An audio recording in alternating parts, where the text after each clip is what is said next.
70 billion. And you don't go see Yampam when I'm swinging for so why. And you na abino on your serious, say, nam one, on any baby, as be auction or so, and I say, or ya who be, where ya 1 year or do a musica command, and one say, one more to go to no. Now go to Bell, one will go to Uncle, on your when you pono for go do it. I fed your wire. And now so, ya better say, I want for me a new be, a quenya can quenchia our putting junction. Na pra one more pra and one would dabremuno.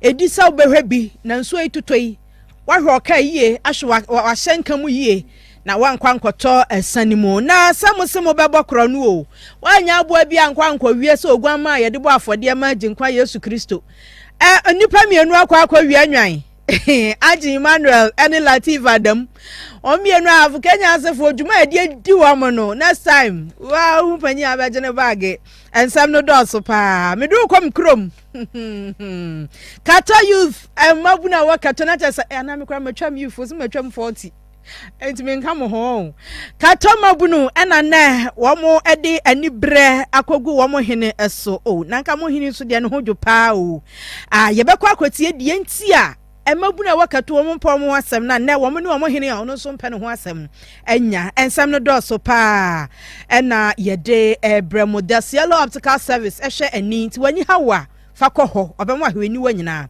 fido app de bobosia wosu dibi raffle draw amafo ebonu omudie na eno ane de te hot no so grace gift nyame ene bue nani ema na doma chede ode sayare Nafa lady clean mama na se kama nti wo ba nkogu hu anim ase obema bia obehia no representing man nyina hu anim ase ma honya kama Former Trust Limited aye enro bebre afa aja usu bempa enterprise so aye charges anamaka so ton charges ne fo hu niam papa 3p garlic mixture enuaba mu nsu ayatwen ade aye adu esayare ima no kura enterprise enso ma wadanse hu niam Fast and Forward Diplomatics Enterprise ode wo kwa brochire ntantam so acha na wotwe miensa Midima for a clinic twen wo sebra na wonfa time nto yare no so pep student ya posin ya chako ni heba adwuma pa on demand enso so eye apa ope artisan bia na kwa benya bi easy waterproof paint eye paint papa etua ntokura nsuo mfam homeopathic clinic ya ba ko pe wo Ghana ha a new life and watching rocket clinic enso wo ho se obema metfagen capsules ni nuanom ama ho atɔ goil eton fango papa 6 stars pharmacy Ase adupa fie no imbusa ba Mr. COVID ene ehu sese imbus beboa yen posin na duro no quick credit and investment micro credit so hia bosia de ohia your Ghana card standard water eye nsu a wa ba che 90 oma franchise opeso twa bi abra Vitamilk eye aduani nsuo a wonom a ema wo meyankasa Gbedema Herbal Hospital Waya Hospital no asan ya cross communion wine aka ho Trinity of our company limited edwo kwa brochire sasia tichu pass or health worker and ya wadra we Gideon Hina Herbal Center enso ya ominti mirim adwani ya papa Achuma Ura Bank eskakrabia papa next level energy drink medono no afi Angel Cola nsumu ode ye nti ya na wanumbi enwuma ko ya darumenti ena ene awie yi yakochi abesi breman ye kochi ewo kochi na fe yade treda soso yade ensam no ebrew medin ene Ohemaa Sakyiwaa afe twamie na ye na ye ho komra sisia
Ghana ya wakwa umesika abanchwa kwa wode mayen eno ene yade hwe ya hobo ya hobra na afiri yenu a ya na mra se bedwom wo twen e ma finance minister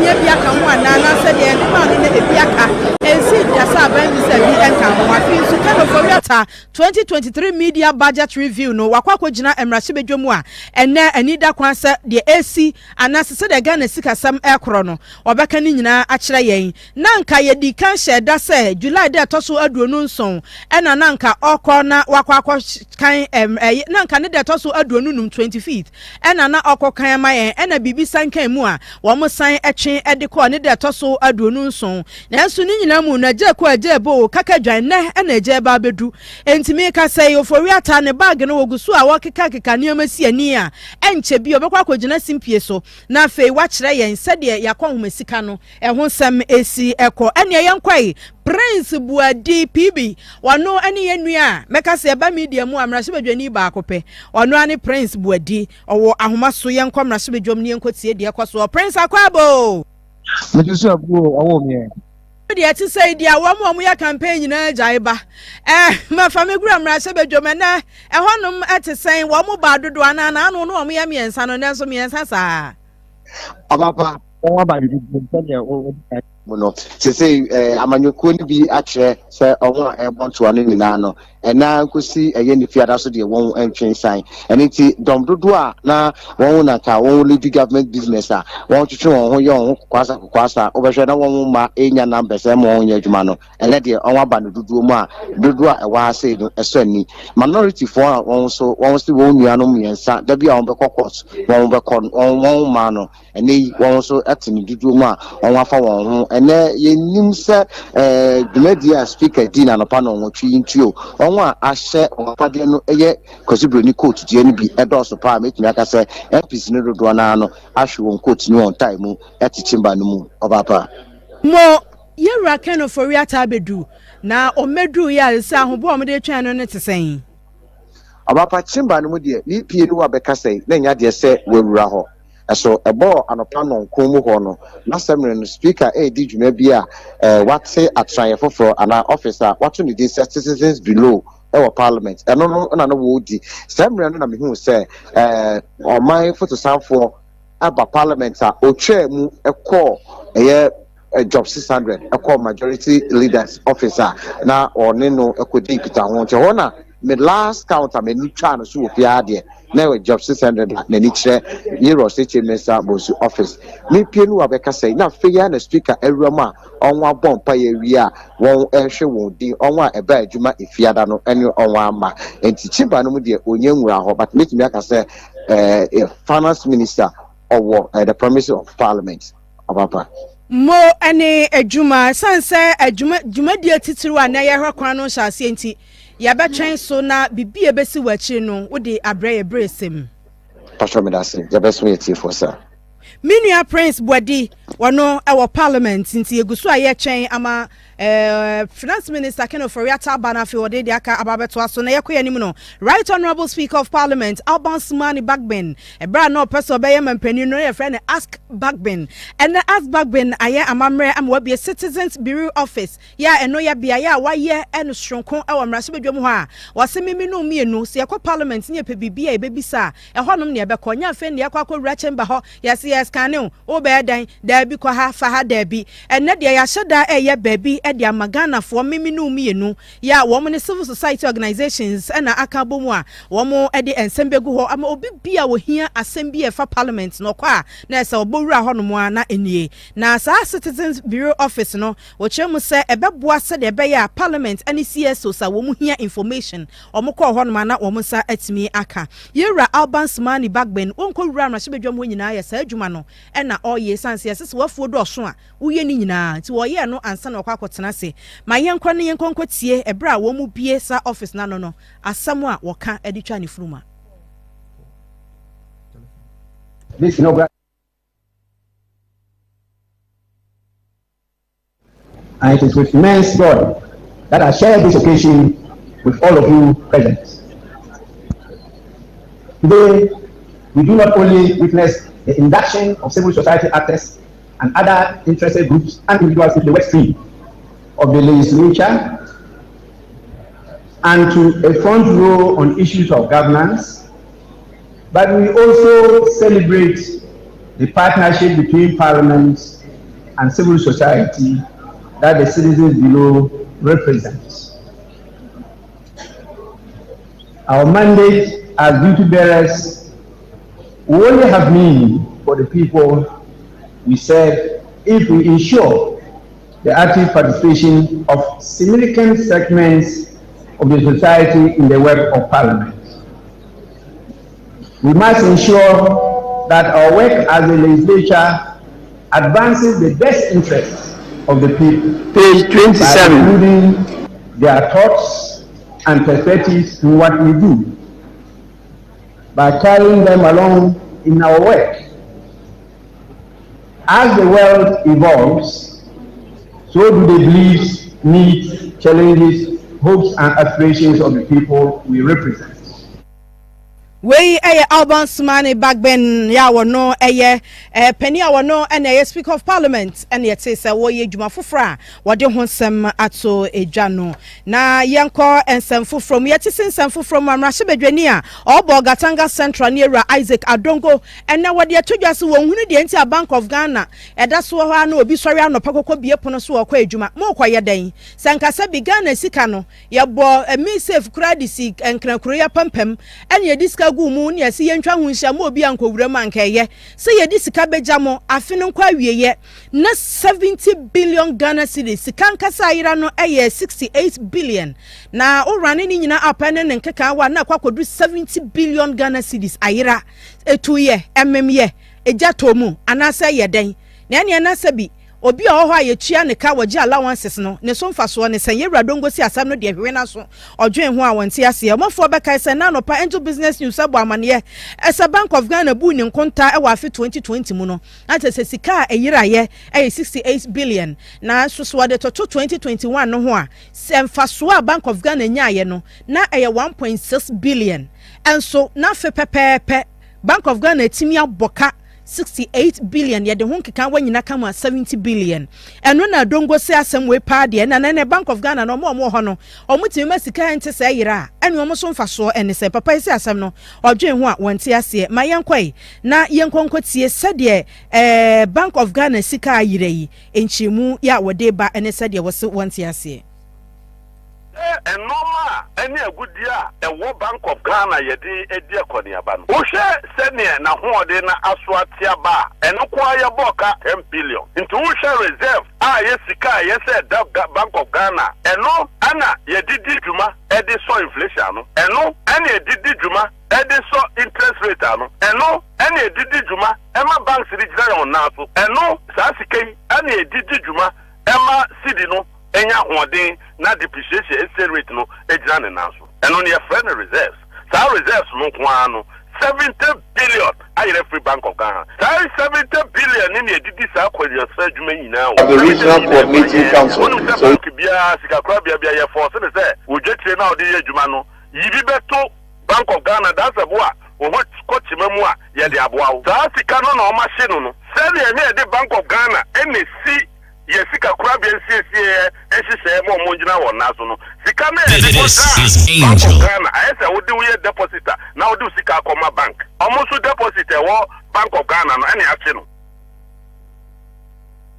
Isaac Adongo onene Bogatanga Central Mra Shebedweni se Ghana hasika krabia hodro no nyina obi ade ne sika koma Bank of Ghana se fasie hia bia ne abeje ya de koma Bank of Ghana na wo mato na saworam na sika no 70 billion etimi yira afi bakum enti ania banks ne be da nya sika ade asoso wo mo ho so eno achi na Isaac Adongo ekasa ase obi ani hyeda nko Bank of Ghana ho free Bank of Ghana ho esanse ehuni suro bia yede ahye wo mumu no ama ase obi kura ko Bank of Ghana ho aboyi na me ochene bebgumi bank na me yeden enso nyama mo ye ne entwa yie owieye en wo se sempo uhwese de banks bia wo Ghana ha Bank of Ghana igugu no a sebi una udi ko enseniani a na entwa hu tankari hwe enso mu gugu no ni nyina nso ye suro bia omudi ahye nipa bi emu a enam so ma nipa pi employment and social welfare and state enterprises kasa na wo ho no sebi adwuma potia hye wo msanye na omo ye enti aso nimfa so sesei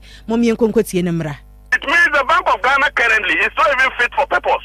Every so be antie no me say Ogu bank be ogu financial institution 400 no. Now just say we wan. In confo o mado o sika gogu bank o mo da o mutimi na. O mo suda e bone. And you say obi asro bank e dis ka gogu. Ana sika no ye free bank. Into the amount of money in the banking sector, outside the banking sector, no, increased by 42%. In other words, you can see a free bank.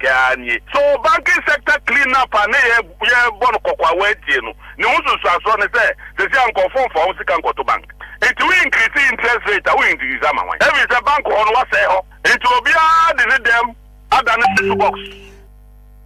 Skakrabia hodro no nye Bank of Ghana ni bio ntu omo de omo sika ye susu box ena wo de gum ene na Bank of Ghana te ho ye dan we ene nsam aye rise kadongo ebisa yemfi wona yenko ensam foforo mu customer for Ema collection of aggrieved men's gold customers eya wanya wo de omo sika ekoma men's gold se wo de baji skoko na skoko no na ho na enwo emma won ya sesei sika no anwo eba no soso a ayerem aban so waso mu ene wo mo kan so besisa womansa enkaye customer for edimasa ekwe collection of aggrieved men's gold customers enye were Samuel Odate and now what they told us womansa Ghana ban share dan nimre SMS gold papa no ne beka bibia enye asa ya che no asa ni di asam bibia nsi wose nam one aye nana apia mensa na hotedin nam one no nam Ghana ha ena nkrofo sika akwakwasha ne to a wose wonyi mada enso Ghana ban so ani mre no chema wose nam wani ha no watwere press release no de aba bontin so entwere ne nkete asa de paper no kwa chirichiri ne edi phone twaye wo kan kura wu nhunu emu sampre kese ya kwa na asia besinachi aso wakasa nso won kan hwe wose aban enhye na wase every 2020 besi 90 sanka aban pa ni abrese June 2021 na banka so sese die ni nsema wo kan nyina wo moboa no wo ni ba bedi e wo court no ya mpa kasa brenka asam no komu nu fampo na mo asama ba beto abesi sabre wo mo hyase akura ni nyina mu no ena men's gold adwumakwen so wo mo edekrata bia ba wo boko anho ba si wo wanche bia obi a usika akwosha na mo an ho bia obenya usabe kan usika krata na mo an de ba bonten so amanfo se wo mo saka bi so mo ntumi nkan wo mo hia ehwani wa no ene se wo mo say data protection and I say one year wo mo sika wo mo nsam wo mo din ene wo mo nsam sika wo mo nsam nyina no wo mo gina gold trading agreement wo men's gold and traders so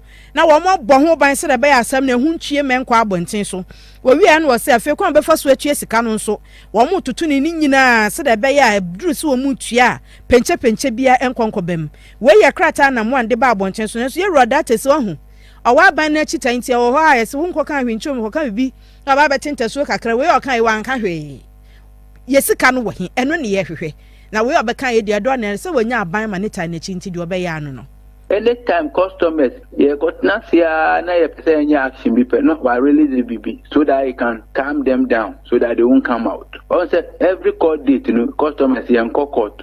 It was only last week, 2 weeks ago now, we decided say this court date we will go and see what is happening in the court. So I say one more a platform nisu. And I was on releasing BB now obi huan I guess akwani or so ba betu account mukra muko eden woko muko say mutai. These are one of the jokes. And yes serious. Over release statement, there's no signatory, there's no contact. Who do you want to talk to? 2019 saban ya serious court case we or hena customers anya musikanka long ago akwa we be yehun bibi but till now they can't prefer any charges against the guy and when they say omuni ni kokita then they go and seek adjournment omudi ni court and they go and seek adjournment and you put a hope MP say in the case every day now one wakuma manfo nema we see you know how many customers lost their life, you know how many families are broken. You know how many marriages that have suffered from this man's good collapse. The government is not serious in prosecuting this guy,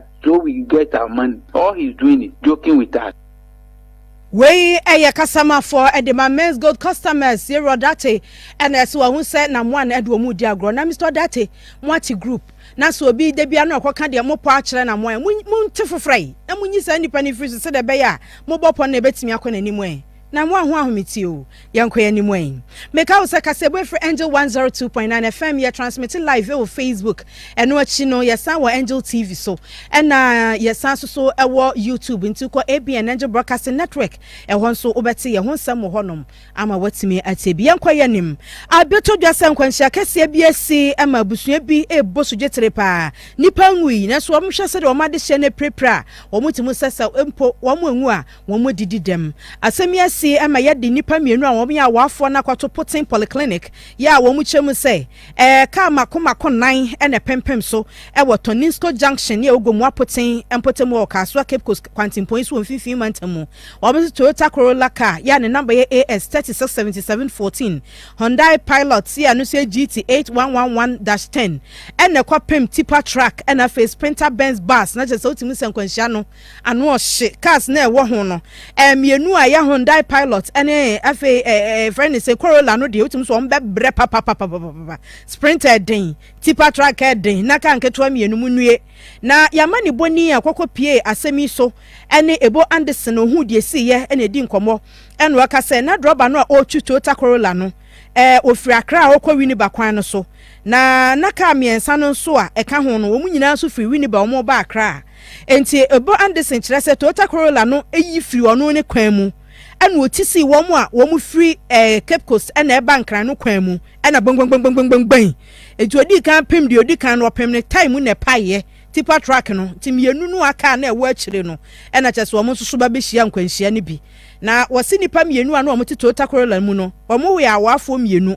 yadumika edom kwa ya sabia mientie sade o kire mu nti rush by e ba na beto say one tipa car ena Sprinter ena Honda eni saloon car bi na enya accident na esi ya ne say four cars ena involved in the accident enti the tipper car the Sprinter the Honda no omuni kire kaswa amoko kaswa ena the other saloon car and so ko Winneba direction nti na the saloon car no eba tipper car ni lane mu nti Winneba no so na say he was almost hitting the car nti ofi tipper car ni lane mu no nti an attempt to move away now all the car no ne tie no ko ball or the car no ko ball tipper car ne back tie nti all ball ne back tie no na then the car that tipper car ni Honda no had no option than to collide with it nti o collide no na can the top of share to nyame na dom a platform where you green there for one for pattern polyclinic for hours I watch on the agent you see now police full and ambulance now we see man to make us on the wa clear road can or them interne pay that we see na ya go on top my dam but from the who Anderson you teaching your pattern secondary school. Odo kwasha ase na wo yi no wo remove ne wa clear kwan ni mu a bidiri se onim baby ofi Cape Coast ankasa enti nyanwanwa kra yeda ase Mr Anderson ewo amane a wode amaibra Facebook Angel 102.9 FM nefa wadwenche to na fe yenkenkan enka ho ememu ankuma mienu bakudin ene Emmanuel Agin ena bakudin ene Latif Adamu omienu nyina hafu Kenya asia posifo aso mu na ansa na yede wo mo kono no wo mate wo mo kakanka se de kaka ye obisia ye ne ya no wo te wo mo widiem ansa na de wo mo ma posifo no kwadu ade abo mo so wo makọ wia obi nwan na eno na nam so ama wo modi amie sa nipa mienu ya meka se ye wo posifo nsami Kofi Anane ede nani krochu awisie akwa hu wo mo nti Kofi Anane obolo ene betimi a kire se ogwamma ye de ne bo afode wawo ebreja Abraham ekwa akwaku ni ba Isaac na nyankopon hwe na asa wo ye nokokafo nti ene ja no wanya aboa bia mfana nkomantan ho so odwan nti odwan ho ya aboa kronkron kato asase empa ponche na so agi unwan oho emsa fancy kura no kran so otidwan so openwan asempa oho na odwan na akwa wia no ya wia odwan yankwa ahoma so na ye ne Kofi Anane obolo eni enkomo obolo na akrachefo mienu no Ima ene Latif ye chi wo mo no se wo mo dendenden sa na ye de kwosha posifo nsem really better at this point in action. Yeah, it's in you know, another pay 9:30. And I see ye. The Korea boys, you know, Akuyo guys. Nani yana say, Plumano, I say, for not door for papa. It's boys not to say, where they should be out of my people. It's Latif for no Makuyo guys. No guy almost Bojampa, I work in your sister. Now, Oma say, oh no, Oma Bomutin, but Corona on the book. Corona on board the beer, guys, and somebody, maybe in our it's a nana Nakupa over the Krata, Nakupa, and you over the Krata, and Yachawomo, and they said they will pay for Australia. Because I just a pretty good one from the and on the Dow. Okasana Seabu, Wamukaka, Misha. Enwa no mi anu na gina ha ya na ba ko asu ntram tuntum ne na so tuntum ba ko so de akwasa brown wi me fa cha ya ya mi no o mi no asa odwan bedia ba ko na nyini ba ko no no e wo ma ada ngwa mu kwa ya wo mu ana odwan bedia no odwan nyini de na de ra ka ya adwan buo da bi nya na se o ma stre boys wo ma mu to guys o mo mra na ti wo mo na wo mu nya ya dia we ja ba ko o ko ma ba ko 100 Ghana eto ni me 200 Ghana na ka se ne o be bon kwai fa kro mo ja ba ko 100 Ghana asa enyan so o mu so sa bra odwan ya wo gira odwan kuma asere wa kra ya nwe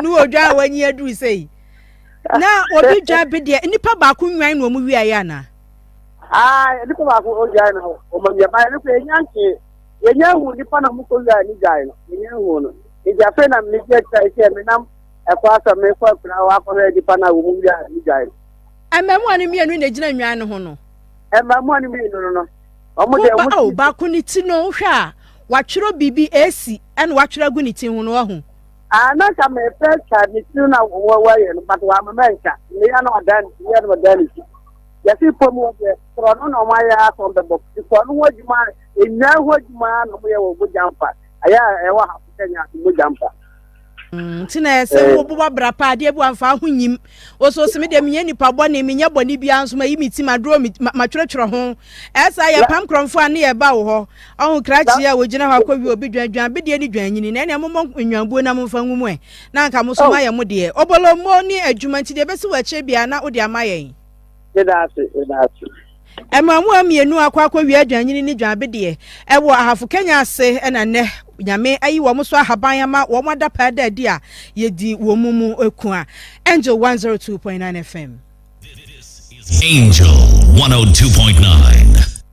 Manfa nkobono kato na brekum anono eben ye kato eben brekum ewo bunu mantamu mabuna ho na wo mani abre papa ewo wo mukro hene eye nana kwabena diawo owusu aye biako ese nana amakwan amanipa bi awura kwaibire ye ya asone ye edema kuro no ya wo mu kyerem se wo mbosom ba akopɛ ye wo kuro no mu a wono eye nana mfansi na son ya so enua ya atwa ho ahia na ne ya makwan amachenso operator sakuwramu a wo mu bu ason yesu nua na cha se ho ba be ye pradada ho soso fa ho no na akwa ya afuo mu wa desu wo hu na no na emabunu no bu afu se ananka mayen boys kura ye nwura kwayem nanka ye nkwankwa ye bibisa nanka nanano montia yen na nanano mom na mosoma chenso ofo se wo mo nkwankwa enkwанkwama friend nsem fancy na dapa na di Erica Muako de Don Magla enne kwani mabuni kokodi nkomo yene no emo nkomo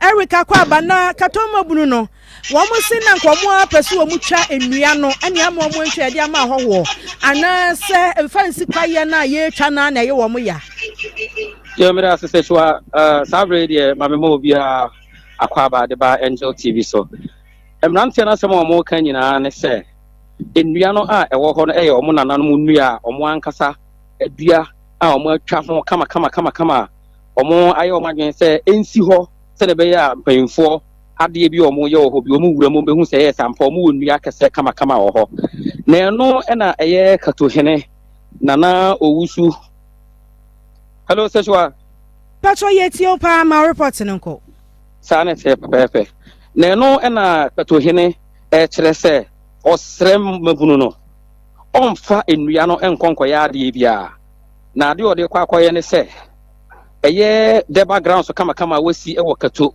eno na opese ode nnua no ekobo so kama enye se o twa nnua no akwa koton adi na emum ode kwa kobo eye the background so na wasi ne kama no se ne be ya kuru no be ye fe na eno na nkra no se ono omonte ase if you say why ready so be see the background so wa koto nnua na fa boso na eno na omode eye forestry for ko wura mu ha omo ekosizi nnua na omode nnua no ekosunwan na chainsaw a eka ho so no omade chainsaw no so eko na omo ekere se na ye ready say obesi the backgrounds e wo katua e ono ana osi obi anka se opede backgrounds nti so obebo so a omo na mu nnua e wo ho no enye no na okobu na ode akwakobo eye ne the backgrounds a osi nti se why ready say osi the backgrounds de a ene ono ankasa enkoto nnua na onfa emboso eno nti na maburu no so ani abre se omo nti ase e ma na enye den enkobu sa adua no enye den emfa emeboso eno na asetua ekopie ho ana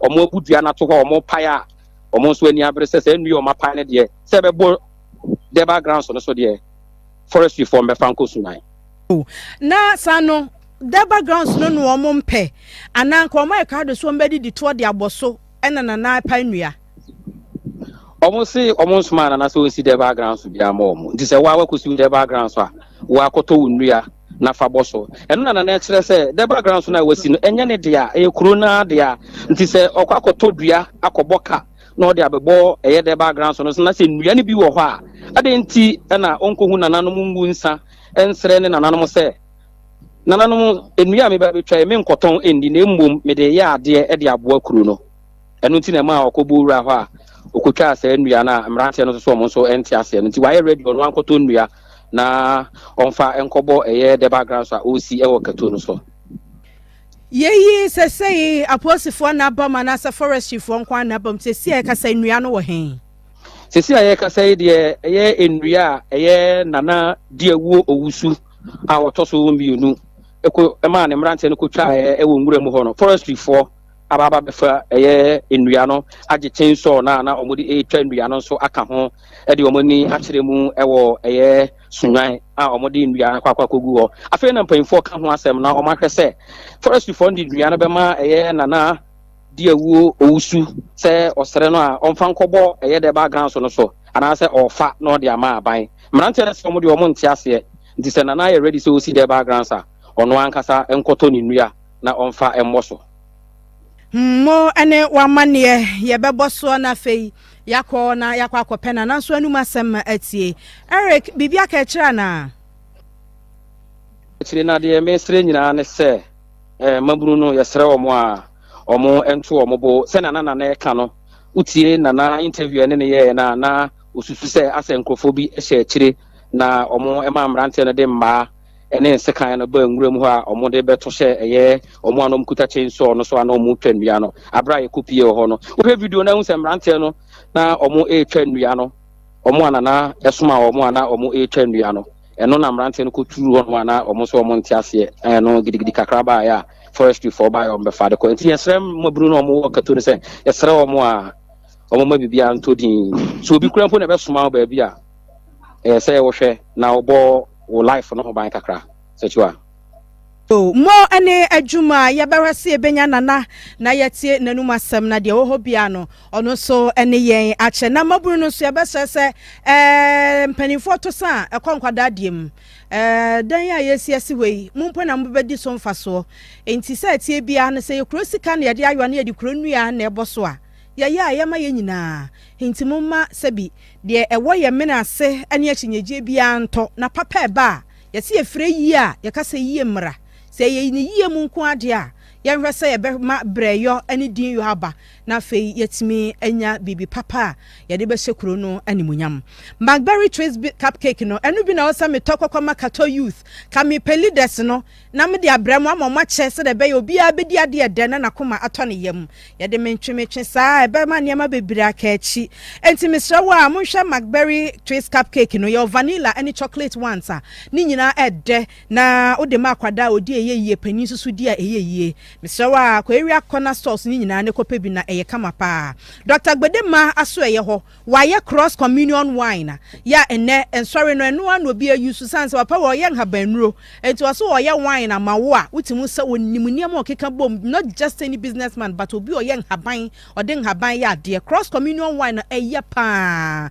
asofo ayusu woni e de hyen wo mo de ye akwankyere ekase cross communion wine no bibi wo mu a edanso enti ana oni wasafo no modibi anasa modi akọ awrade adidi ya woto akese no ye rubber na kese pa no large size no 1 liter no glass bottle na utoketwa no say nesa na hwehwe kese no gum na mujusu sa Mr. Big Man capsules free Gbedema nchen na Gbedema co capsules nso hohoro nsunu mu yi ntini mu sade bone na aboa makoko afiri wawie ho no Gbedema ladies capsules ma masia kama drugstores and pharmacy shops ni nyina ebi wo ho ope cross communion wine no bebre atua fre 0248288788 0248288788 Trinity of our company limited osiso ya ba adwuma yeni anabosumi adwuma yeni Ghana kachi ade kwa he na de wudro bo modin so ba behunu no mfantu kwanti chupa ne sa wadwuma wo ye no wo ye health worker wo ye lab tech na say wo ye midwife wo ye nurse ni nyina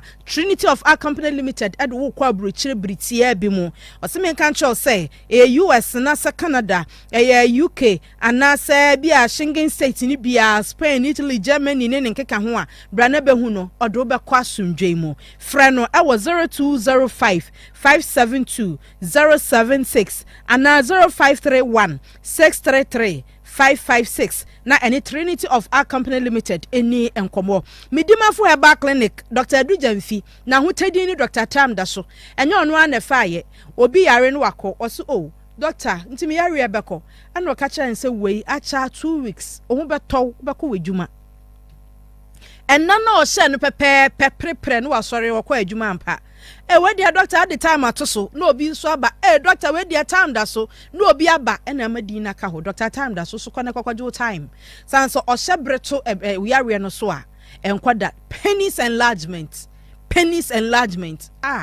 oyire be dia dance midima for herbal clinic Dr. Time da so nchen Dr. Adujamfi twen wo abu akwa ago ne number 0244774282 sanso na easy waterproof paint edi solution ewo leakages nyina aba easy waterproof paint no baby a watwetwe ti se bia udi nsuo egu swimming pool mu a nkwada ne be di agro ne so mbe wie na swimming pool na we anasa obekata so ade becho beba na awe kwato easy waterproof paint nye fan paint mu nyina ewo na de nso gu eno anu ntokre na twetwea anasa wo dan so roofing sheet swimming bia eliki no fa easy waterproof paint wo yeso wo mo office kase no ewa beka junction na sa wo kwa baby akoto paint na de udi ceiling ntokro dia kwa so pe easy EZZY easy waterproof paint eno ene papa omo number 0243707696 Gideon Hina Heba Center o minti mirimadroni din ya medewu mesawa da adroni ya papa sa adro miensa we candy mix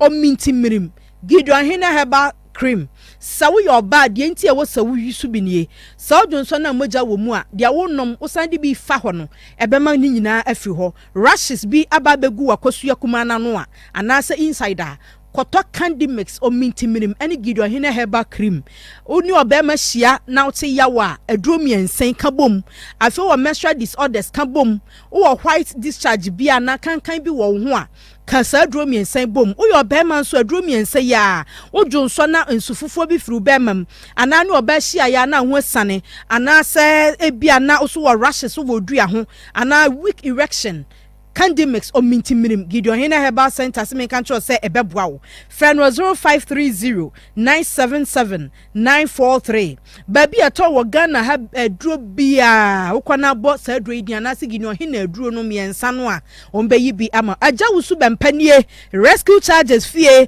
e-power charges e-power hands free woofers cables anasa power banks pen drives memory cards iPhone charges any hands free Bluetooth speakers any iPods ahodo nyina ajawusu bempa wo bi Kumase owadum ketia enafe OVIP station o Masalachi fragile subempa e was 0266100400 Farmer Trust for Adria Friends Loom Trust unya malaria now tested positive to malaria kotobinom ebetu yare na se afi waye baby vite womo duro we eye papa o the drops no so nkwada no mu a womo nyare da bi omunyi fefefe neurodol gel no obabi africhie ana honam ye oya no ye neurogel hot na fe ye wo ice de enunu ande ehye kakra ni nyina obabi frichi na de yeso ana ama ne ko Trazol 400 enso so sunsun duro papa obofron omoja so tete rough onum bia na ama ne ko bioglobin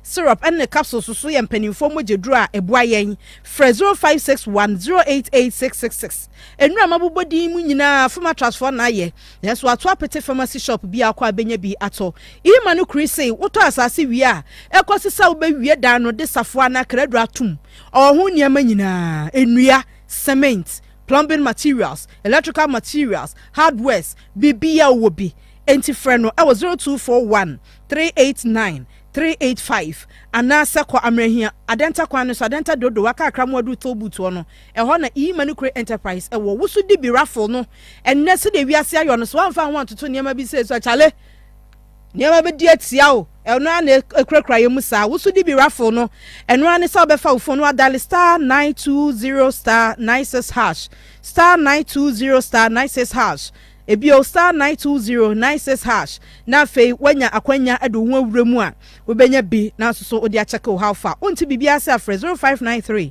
665310 standard water ye nsukuraje wa ye adwuma 5 years ni wa sachet water wa bottle water dispensers ana fei de di si fridge nketo bi so no ene de ebetwere wudin ana okaji na wo ye no agu ho standard water twen wo sebra no no nya adwuma no mo nso ni bi na ye papa mo number 0547334385 and 0202 055703 pep student ya pose edi twi yesena ema yanum tie enka bia nyina ho na yesen enya ahoden eba ye 25 years ni akire nie wa pep student charcoal any pep student herbal enti hwe akire kwan na yusu bi na eye papa ye na ye ho nkomre sisi a na fe ye kwaba ye de ensam a aka no abanansa na ye beda ye ho akwa aba no ma ye nkọ parliament mre sanse ne de e wo sa ye tie de ekoso e wo parliament ankasa nti ye dan ye ho akwa aba sisi a na fe ye kwaba na ye nkọ parliament nti ye kwọ parliament aba sisi a na de AC wo ho no se finance minister abeduro se o meduro mpacho mo mfa nto so ma me se o ma meduro ye no yenhwe de ekoso ewo ho no yenua prince buadi ewo ho no parliament nso so ene na yehwe kwan yi enti yeguso a yehwe authority of his excellency President Nana Addo Dankwa Akufo-Addo to present the mid-year fiscal policy review of the budget statement and economic policy of the government of Ghana for the 2023 financial year. Today's presentation is in fulfillment of Section 28 of the Public Financial Management Act 2016, Act 921, and Regulation 24 of the Public Financial Management Regulation LI 2378. I respectfully, Mr. Speaker, request that the entire 2023 mid-year fiscal policy review document is captured in the Hansard. 8 months ago, I presented a 20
omo enkasa Rocket Clinic ni Rocket Clinic a wo hose oma adufa metformin capsules ne rock garlic mixture eya dru ebo ama omoja dia frusani ye eyi sciatic pains every honom insomnia obi okokete so ntimi na de na chibramo ye ne ye nyina efi arthritis enso so ya aposo yawo ni nyina eboa opa pacum capsules no so boa se yare wo be manumu a ebekum no ama afa moja timi dia frusani afantini na ewo honumu na afa hompon ani ehun say yes be manie Genical 442 eno na candidiasis ene yase ekeka ye nyina eyifi wono ema udi ohuso se oba ven capsules so.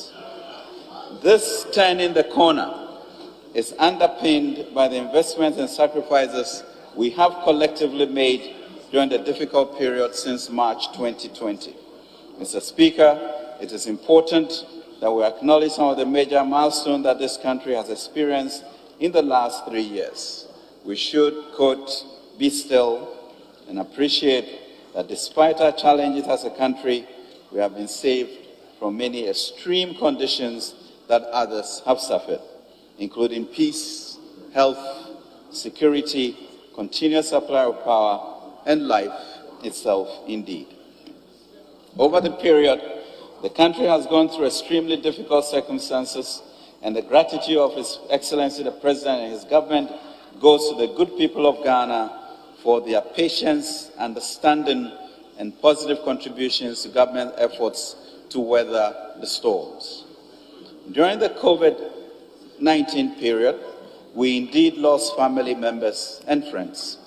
But it's also true that Ghana recorded some of the lowest cases of mortality and infections worldwide. This was due to the implementation of a swift and robust COVID-19 response program led by His Excellency the President. We recorded 171,653 COVID-19 cases and 1,462 unfortunate deaths, as against 10.8 million cases recorded and 228,738 deaths on the African continent alone, and 249 million recorded cases and 2 million deaths in Europe. May the souls of our friends and family faithfully departed rest in peace. We invested immensely in education to ensure that school years were not disrupted, and we did so because we knew the alternative would be significantly costlier to our society. That was why the President ensured that our children returned to school earlier to write the examinations to enable us to build the requisite human capital for the future and for them not to lose a precious year. We ensured consistent power supply and kept the lights on to enable businesses and households function despite the increasing cost of legacy energy agreements. We continued paying salaries and wages of all public sector employees and kept everybody at work without laying off our workers, and factored in a 30% increment of base pay for workers on single spine salary structure this year. We invested, Mr. Speaker, in the security of the nation and protected our citizens, including the lives of the 1.1 million visitors who responded to our Beyond the Year of Return program, thus boosting tourism in the middle of the crisis. And we cleared up and strengthened the financial sector to promote entrepreneurship and private sector businesses, including agriculture, tourism, and hotels, manufacturing, etc. Mr. Speaker, 2022 was the most difficult year for me as Ghana's finance minister. On July 1st, 2022, we took what was then a difficult but necessary decision to request support from the IMF to implement our post-COVID-19 program of economic growth. The country was going through a dire period of economic uncertainties and despondency. Mr. Speaker, we have turned the corner, and more importantly, we are determined to continue down that path. Soon, we expect the measures taken resulting in economic activity greater than anything experienced in the history of the Fourth Republic. Our plans and programs should soon lead to a sustained increase in domestic production, including manufacturing and farming, replacing many of the products that we are used to importing.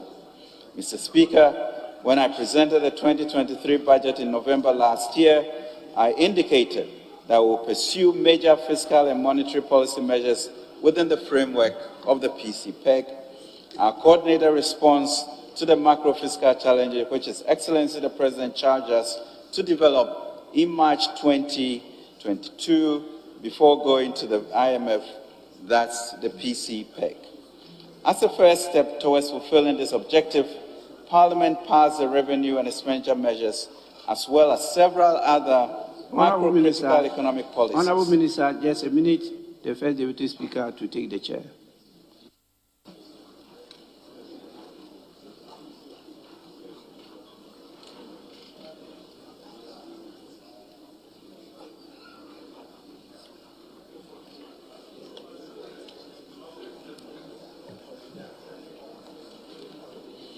Mr. Speaker, we have turned the corner, and more importantly, we are determined to continue down that path. Mr. Speaker, when I presented the 2023 budget in November last year, I indicated that we will pursue major fiscal and monetary policy measures within the framework of the PCPEG. Our coordinated response to the macro fiscal challenges, which His Excellency the President charged us to develop in March 2022 before going to the IMF, that's the PCPEG. As a first step towards fulfilling this objective, Parliament passed the revenue and expenditure measures as well as several other macro-critical economic policies we presented in the 2022 budget, and we are grateful for that. Along these lines, we also needed to create additional fiscal space by negotiating an International Monetary Fund program, 2, concluding a debt operations program, and 3, attracting significant investments, especially green investments, for a vibrant growth strategy. Mr. Speaker, I can now report that we have been diligent and resolute in implementing these measures and successfully negotiated the $3 billion US 3-year IMF ECF program, which was approved on 17th May 2023 to support the implementation of our PCPEG. Concluded on February 14th, the initial part of the debt operations, of which the domestic debt exchange program. Developed a framework for the V20 Climate Prosperity Plan to attract climate investments from the private sector, and initiated the Mutual Prosperity Dialogue to crowd in domestic and external private investment to underpin our growth strategy. These achievements have been with the support and commitment of this august House and the Ghanaian people. It demonstrates that when we speak with one voice, we can achieve what we set our minds to do. Genesis 11:6, if as one people speaking the same language, we have begun to do this, then nothing we plan to do will be impossible for us. Right Honourable Speaker, accordingly, His Excellency President Akufo-Addo has asked that I convey his profound gratitude to this House for passing all the revenue bills as well as expenditure measures. Indeed, our sincere gratitude also goes to all investors, financial institutions, and bondholders for the sacrifice, support, and forbearance in this difficult period of our country's economic history. We appreciate your contribution towards turning the corner and commitment to partner us in transforming the economy. We must also extend our appreciation to the IMF, the World Bank, and other development partners, as well as the G7 and G20 members who have stood so strongly with us. Mr. Speaker, for the first 6 months of the year, we continue making progress to exceed our non-oil revenue targets for the year. We have seen improvements in non-oil tax revenue collection despite some notable shortfalls in VAT. However, oil revenues are falling short of expectations due to changes in global prices. We will therefore undertake a downward review of the oil-related revenue as well as the corresponding expenditures to align with the underperformance of some of our revenue handles. Specifically, this will impact the annual budget funding amount. Mr. Speaker, In view of the reasons outlined above, as well as the lower domestic interest payment and amortization following the completion of a part of the DDEP and the reduction in the foreign finance capex, the appropriation has been revised from Ghana cedis 227.7 billion as presented and approved in November 2022 to 206.0 billion Ghana cedis. This is in line with Regulation 24, Sub-Regulation 3 of Public Financial Management Act Regulation 2019, LI 2378. Mr. Speaker, we will therefore not require a supplementary budget. Mr. Speaker, government is, however, committed to pursuing a robust growth strategy within the limited fiscal space and our fiscal consolidation program. This will be done by attracting domestic and foreign private sector investment and expanding production, which will be encouraged and stimulated by government policies and agencies. Government's mutual prosperity dialogue with the private sector will seek to facilitate the ease of doing business in order to crowd in private, domestic, and foreign investments. Mr. Speaker, security continues to be a priority of government. The United Nations recently reported that over 1,800 terrorist attacks, resulting in nearly 4,600 deaths, were recorded in our West African region in the first 6 months of this year. Due to this instability, among others, increasing numbers of West African citizens are seeking refuge in our country. This has required a review of our security expenditures within the limited fiscal space. Mr. Speaker, this 2023 mid-year fiscal policy review will therefore provide an update on economic performance for the first half year of 2023 and outlook for the rest of the year. Provide an update on the implementation of the IMF-supported PCPEG,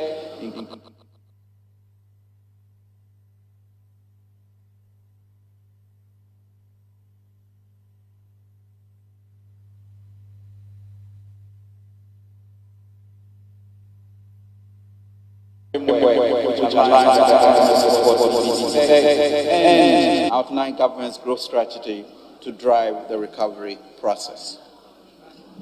I will now proceed to update the House on the macro-fiscal performance of the economy since 2022. Mr. Speaker, as we usually do, the 2023 budget was presented in November 2022 using end September 2022 data. We now have end December 2022 data, which indicates that overall real GDP growth was 3.1% compared to the revised target of 3.7%.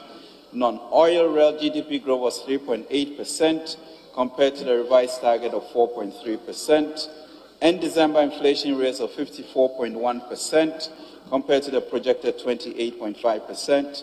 Total revenue and grants for the period amounted to 96.7 billion, 15.8% of GDP, compared to the revised target of 96.84 billion, 16.4% of GDP. Total expenditure on commitment basis amounted to 165.1 billion Ghana cedis, 27% of GDP, against the revised target of 130.8 billion, 22.6% of GDP. Overall budget deficit on commitment basis was 11.8% of GDP against a revised target of a deficit of 6.3% of GDP. Primary balance on commitment basis was a deficit of 4.3% of GDP against a revised target of a deficit of 0.7% of GDP. On cash basis, the overall budget deficit was 10.7% of GDP against a revised target of a deficit of 6.6% of GDP. The corresponding primary balance on cash basis was a deficit of 3.2% of GDP against a revised target of a surplus of 0.4% of GDP.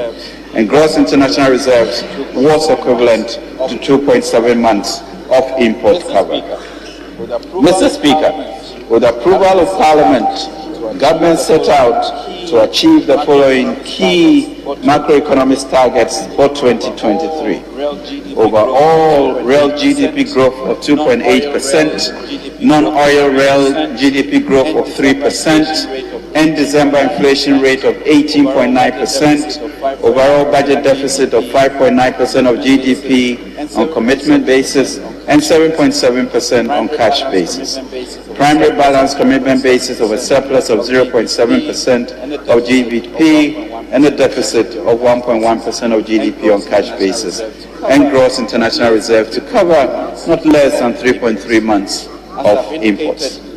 As I've indicated, we have made significant progress on restoring macroeconomic stability, and the narrative is changing. The economy is showing signs of recovery, the exchange rate has stabilized, inflation has softened, and interest rates have declined since December 2022. Mr. Speaker, these outturns are the results of focused implementation of all the measures we presented in the 2023 budget and the positive sentiments arising from the progress of the IMF program, which I will now discuss. Mr. Speaker, towards addressing the macro-fiscal challenges the economy faced in 2022, government engaged the IMF to support the implementation of our PC-PEG program. On 17th May 2023, the Executive Board of the IMF approved the 36-member standard credit facility in an amount equivalent to SDR's $2.242 billion, approximately $3 billion. The program is anchored on government PC-PEG and designed to restore macroeconomic stability and debt sustainability. It includes extensive reforms to strengthen resilience and lay the foundation for stronger and more inclusive growth. Mr. Speaker, the program has been designed to address the key issues facing the economy through the following key priority targeted interventions. Large and front-loaded fiscal consolidation to bring public finances back on a sustainable path. The program envisages a cumulative fiscal adjustment of 5.1 percentage points of GDP over the program period 2023 to 2026, with a fiscal effort of 3.8 percentage points in 2023 alone. The primary deficit on commitment basis will be reduced from 4.3% of GDP in 2022 to 0.5% in 2020. The fiscal consolidation will be executed by both mobilizing more domestic revenue and improving efficiency of spending. To protect the vulnerable through enhancement of existing social protection programs, including the Livelihood Empowerment Against Poverty (LEAP), National Health Insurance Scheme, the Capitation Grant, and the school feeding program. The 2023 budget, for example, doubled the benefits under the LEAP program as well as boosted the allocations to the school feeding program. 3. Strong and ambitious structural reforms in tax policy, revenue administration, public financial management, financial sector, as well as strong measures to enhance revenue mobilization and address weaknesses in the energy and cocoa sectors. Both are critical to bring public finances back on sustainable path while creating fiscal space for critical development spending. 4. To bring inflation under control through prudent monetary policy, including appropriate monetary policy tightening and the elimination of monetary financing of the budget. Containing inflation pressures requires coordination between fiscal and monetary policies. 5. To rebuild international reserve buffers 3 months of import by the end of the program. The Bank of Ghana is pursuing enhanced flexible exchange rate policies to help rebuild international reserves. 6. To restore sustainability and preserve financial stability following the domestic debt exchange program, support private investments and growth. And 7. To pursue reforms to encourage private investments, strengthen growth, and create more jobs. Mr. Speaker, it is instructive to note that our path towards securing an approved IMF-supported program has been characterized by speed and resoluteness. More specifically, the following key and significant milestones were accomplished. We achieved staff-level agreement in December 2022, 6 months after we formally requested for the IMF support to back our PCPEC. We're supported by China's agreement to co-chair Ghana's Paris Club Official Creditor Committee. We secured financing assurances for the Official Credit Committee, co-chaired by China and France on 12 May 2023, 5 months after our formal request in December 2022. We secured an IMF board approval on 17 May 2023, 5 months after the SLA and 10 months after a formal request for a fund program. We also secured IMF financing equivalent to 3 times Ghana's quota. We front-loaded disbursement of IMF resources with 40% in 2023 and the rest to be spread between 2024 and 2026, and successfully concluded a domestic exchange program. The results are clear. We are witnessing the catalytic impact of crowding in other resources.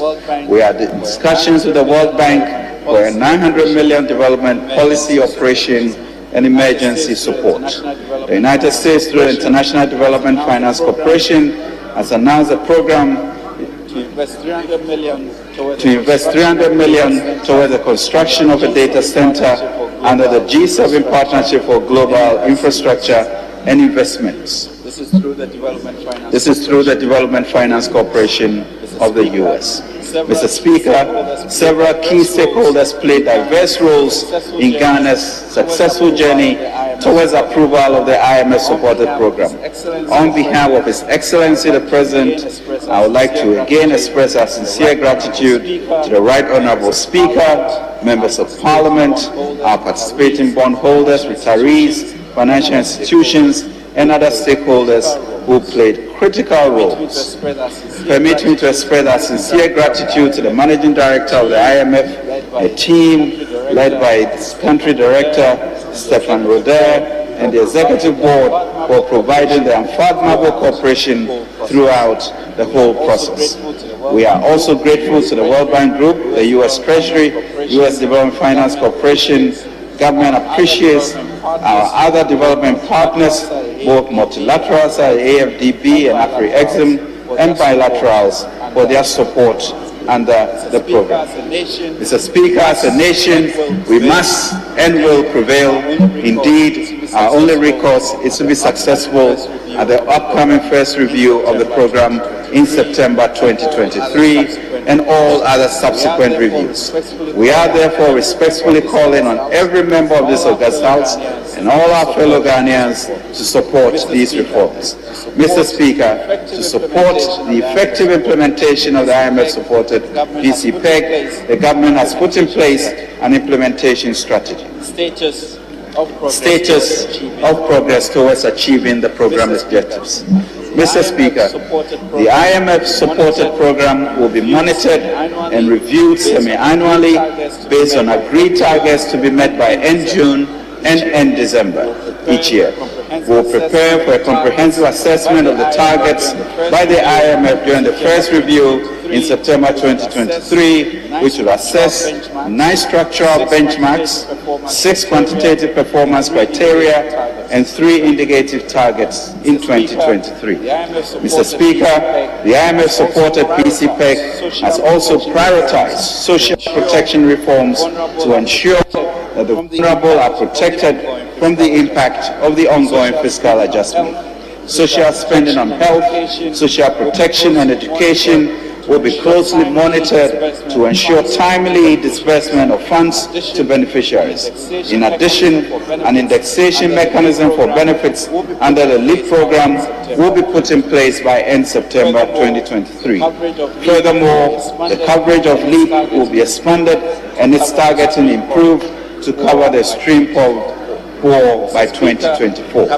Mr. Speaker, Cabinet also approved the turnaround strategy for Cocoa Board as part of measures to improve financial viability of the institution and to position it to deliver increased value for the people of Ghana. I take this opportunity to assure all our key stakeholders of government's commitment to the unwavering implementation of our very own PCPEG, which undergirds the IMF-approved program.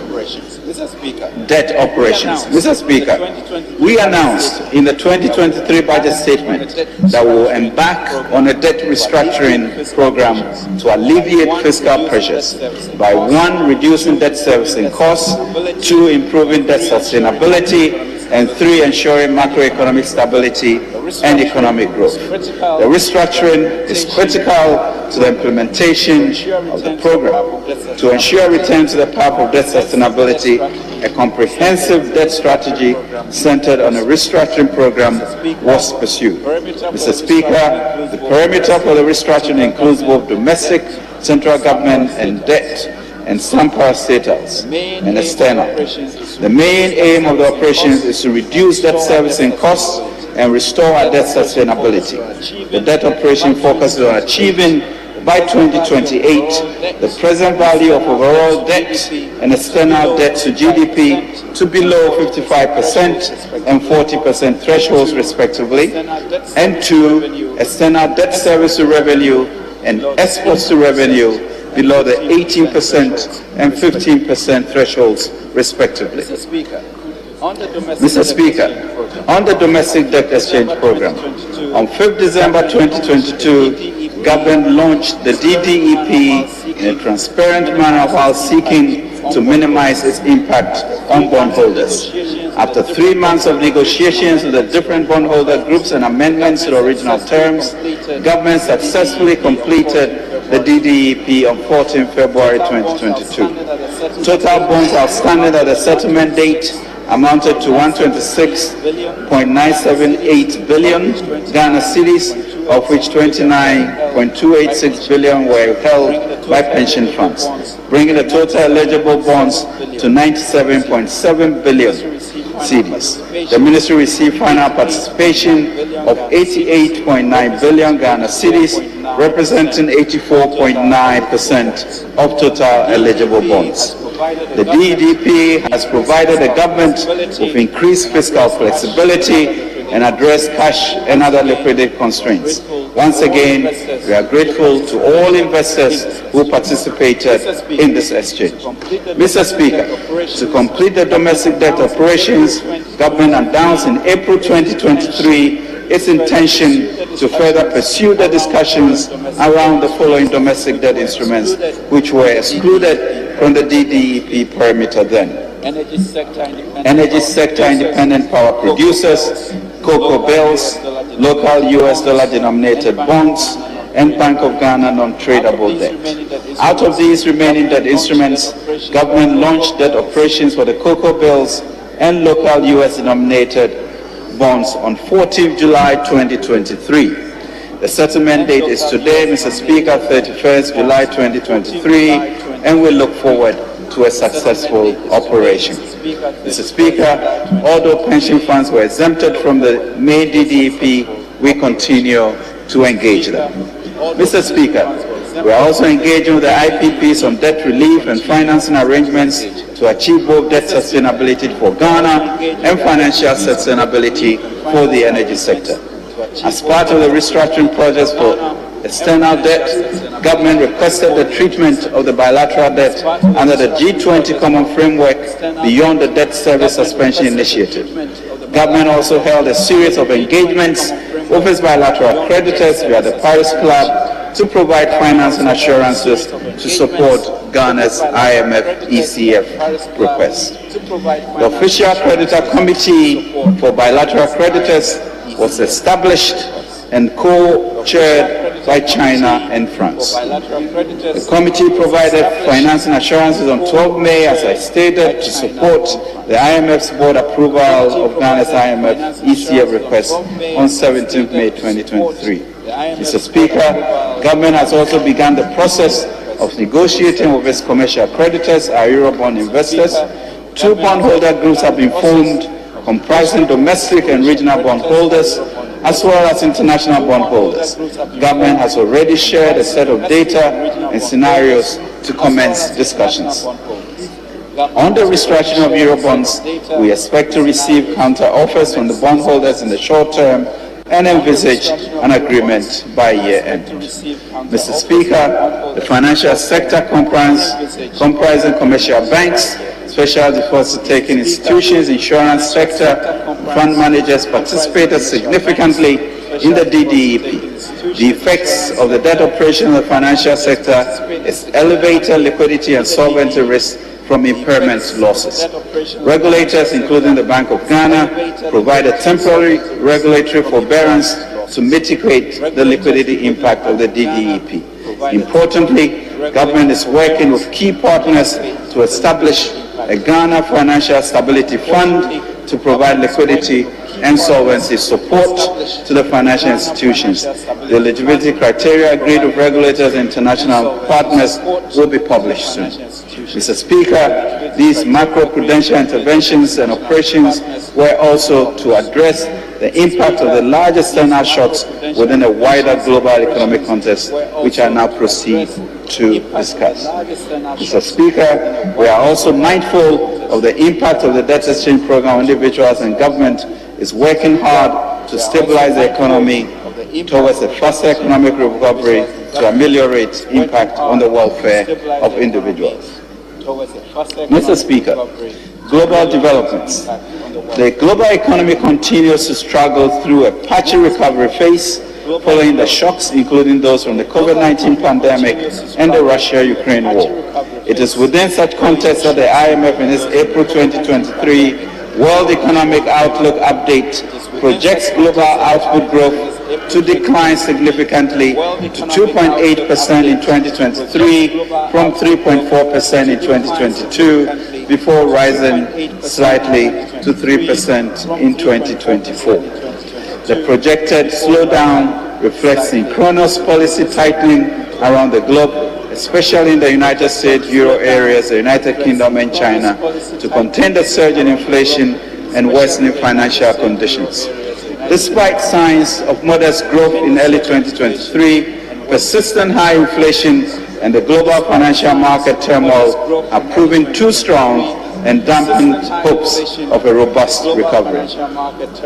Mr. Speaker, the price of crude oil declined by 15.7% between August 2022 and February 2023. This was due to a weakened demand, largely attributed to a huge decline in oil consumption in China. According to IMF's World Economic Outlook update, July 2023, crude oil prices are projected to fall from an average of $96.4 a barrel to $73.1 a barrel in 2023. However, gold and cocoa prices have performed better than anticipated. Mr. Speaker, on the domestic front, global development severely impacted the domestic economy. The performance of key indicators in 2022 as follows. Overall, real GDP growth declined from 5.1% in 2021 to 3.1% in 2022. This was lower than the 3.5% projected for the year.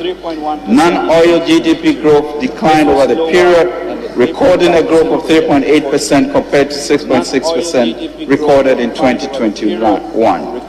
Headline inflation accelerated consecutively from 13.9% in January to 29.8% in June, and to a peak of 54% in December 2022, following the sharp currency depreciation and surge in commodity prices.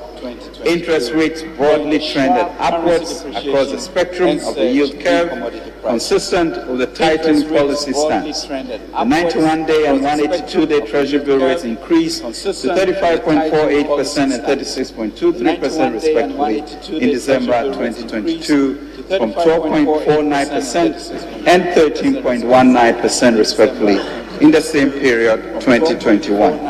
Cumulatively, the Ghana cedi depreciated by 30.0%, 21.2% and 25.3% against the US dollar, the pound sterling and the euro respectively.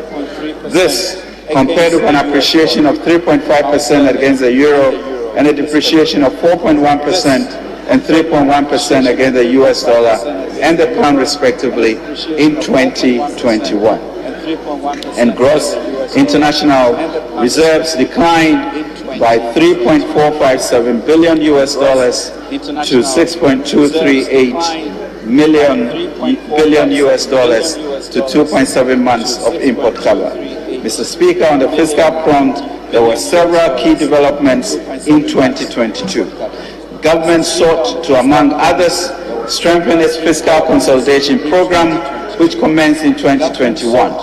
The objective was to gradually return to the Fiscal Responsibility Act thresholds of a fiscal deficit of no more than 5% of GDP. The strategy included pursuing a strong revenue-led consolidation to complement expenditure rationalization measures.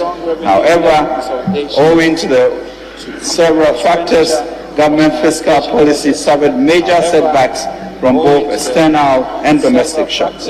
Mr. Speaker, before discussing the 2022 fiscal outturns, we would like to note that the fiscal anchor in the context of the IMF-supported PCPEG is the primary balance on commitment basis. To align with this requirement, government therefore had indicated in paragraph 210 of the 2023 budget statement that the fiscal accounts will henceforth be reported on commitment basis, thereby taking into account outstanding and paid commitments of government. Mr. Speaker, the assessment on commitment basis promotes transparency, enables a real-time monitoring of government's fiscal performance, and provides a real-time review on the payables, thus helping to prevent while reducing the accumulation of arrears. This information is also essential for the public to get a comprehensive view of the bold fiscal policies to restore fiscal and debt sustainability in Ghana. Mr. Speaker, with this context, the provisional data on government's fiscal operations for 2022 indicate that 1. Total revenue and grants for the period amounted to $96.65 billion, compared with the mid-year review target of $96.84 billion and the projected outturn of $98.08 billion. And on the other hand, total expenditures on commitment basis amounted to 165.06 billion Ghana cedis, compared to the mid-year target of 133.84 billion and the projected outturn of 159.01 billion Ghana cedis.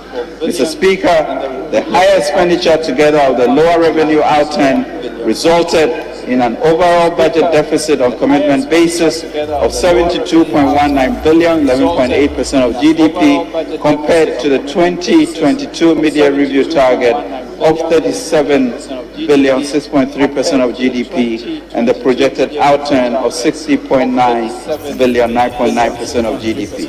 Mr. Speaker, the corresponding primary balance on commitment basis for the period was a deficit of 26.51 billion, 4.3% of GDP, compared to the 2022 mid-year review target of a deficit of 4.36 billion, 0.7% of GDP, and the projected outturn of a deficit of 16.92 billion, 2.7% of GDP.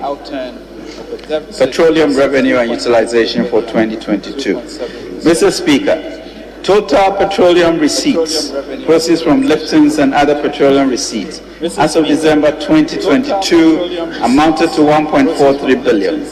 The amount comprises receipts from the 63rd to the 68th liftings from the Jubilee field, the 20th and 21st liftings from the 10 fields, and the 9th and 10th and 11th liftings from the Sankofa Jinyami field.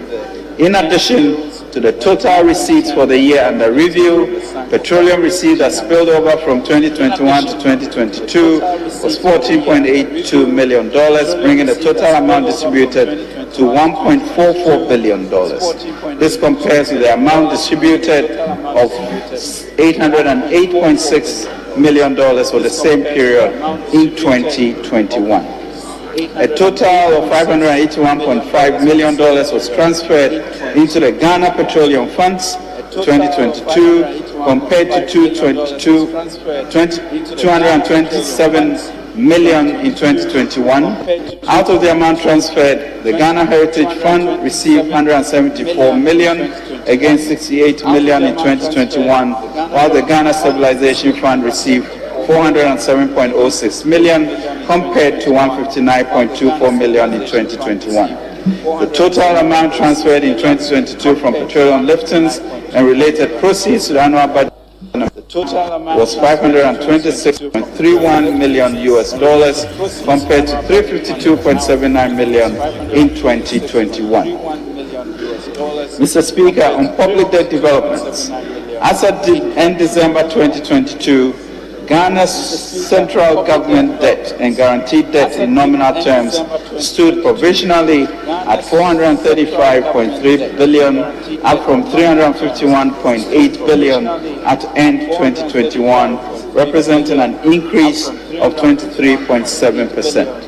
Using the revised GDP released by the Ghana Statistical Services in April 2023, the debt to GDP ratio as at end 2022 stood at 71.3%. Mr. Speaker, the composition of the total debt stock was made up of provisional amount of 240.9 billion, equivalent to 39.5% of GDP, and 194.4 billion, equivalent to 31.8% of GDP, for external and domestic debt, respectively.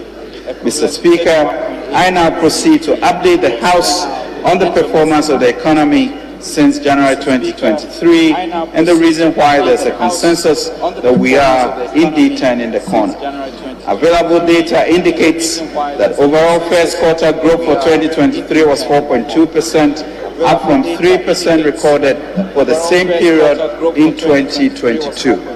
This growth, Mr. Speaker, largely reflected an increase in the services sector, which recorded a growth of 10.1%. Headline inflation is in the first half of 2023 from the peak of 54.1% in December 2022.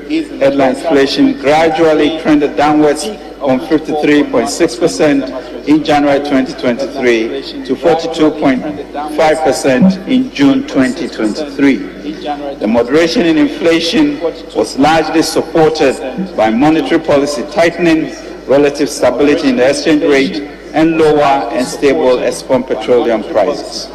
Cumulatively, the Ghana cedi depreciated by 22.1% against the US dollar in the year to July 17, 2023, compared to 21.1% in the same period in 2022. The cedi, excluding the January 2023 depreciation of 20%, has depreciated by an impressive 1.8% between February and January 17, 2023. Total export receipts, Mr. Speaker, fell by 7.9% to $8.2 billion on the back of lower crude oil export receipts. Crude oil exports declined by 41.3% year-on-year due to a 21.4% decline in volumes and 25.3% fall in prices. Current account recorded a provisional surplus of $849 million compared with a deficit of $1.1 billion for the same period, 2022. And gross international reserves dropped from 6.2 billion at the end of December 2022 to 5.3 billion, 2.5 million in June 2023, reflecting BOGs reducing their foreign liabilities in line with the IMF program.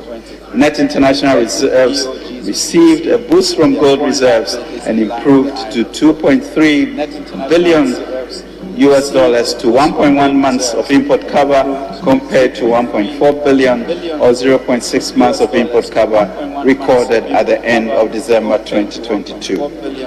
Mr. Speaker, on banking developments and the outlook, the banking sector posted unexpected, relatively strong performance during the first half of the year. Despite the lingering effects of the DDEP, the banks have reported increased deposits and investments, higher profitability, and return on equity of over 35%.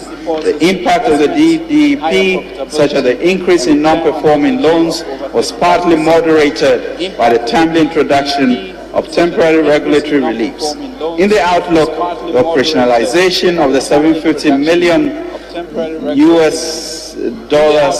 Ghana Financial Stability Fund and the planned recapitalization of banks would ensure stability as well as strengthen financial intermediation to support the private sector. Mr. Speaker, the provincial data on government fiscal operation for the first half of 2023 indicate: 1. A slower pace in expenditure execution relative to revenue shortfall, resulting in an overall budget deficit on commitment basis of 6.3 billion Ghana cedis, 0.8% of GDP, compared to the 2023 half-year budget deficit targets of 28.3 billion or 3.5% of GDP.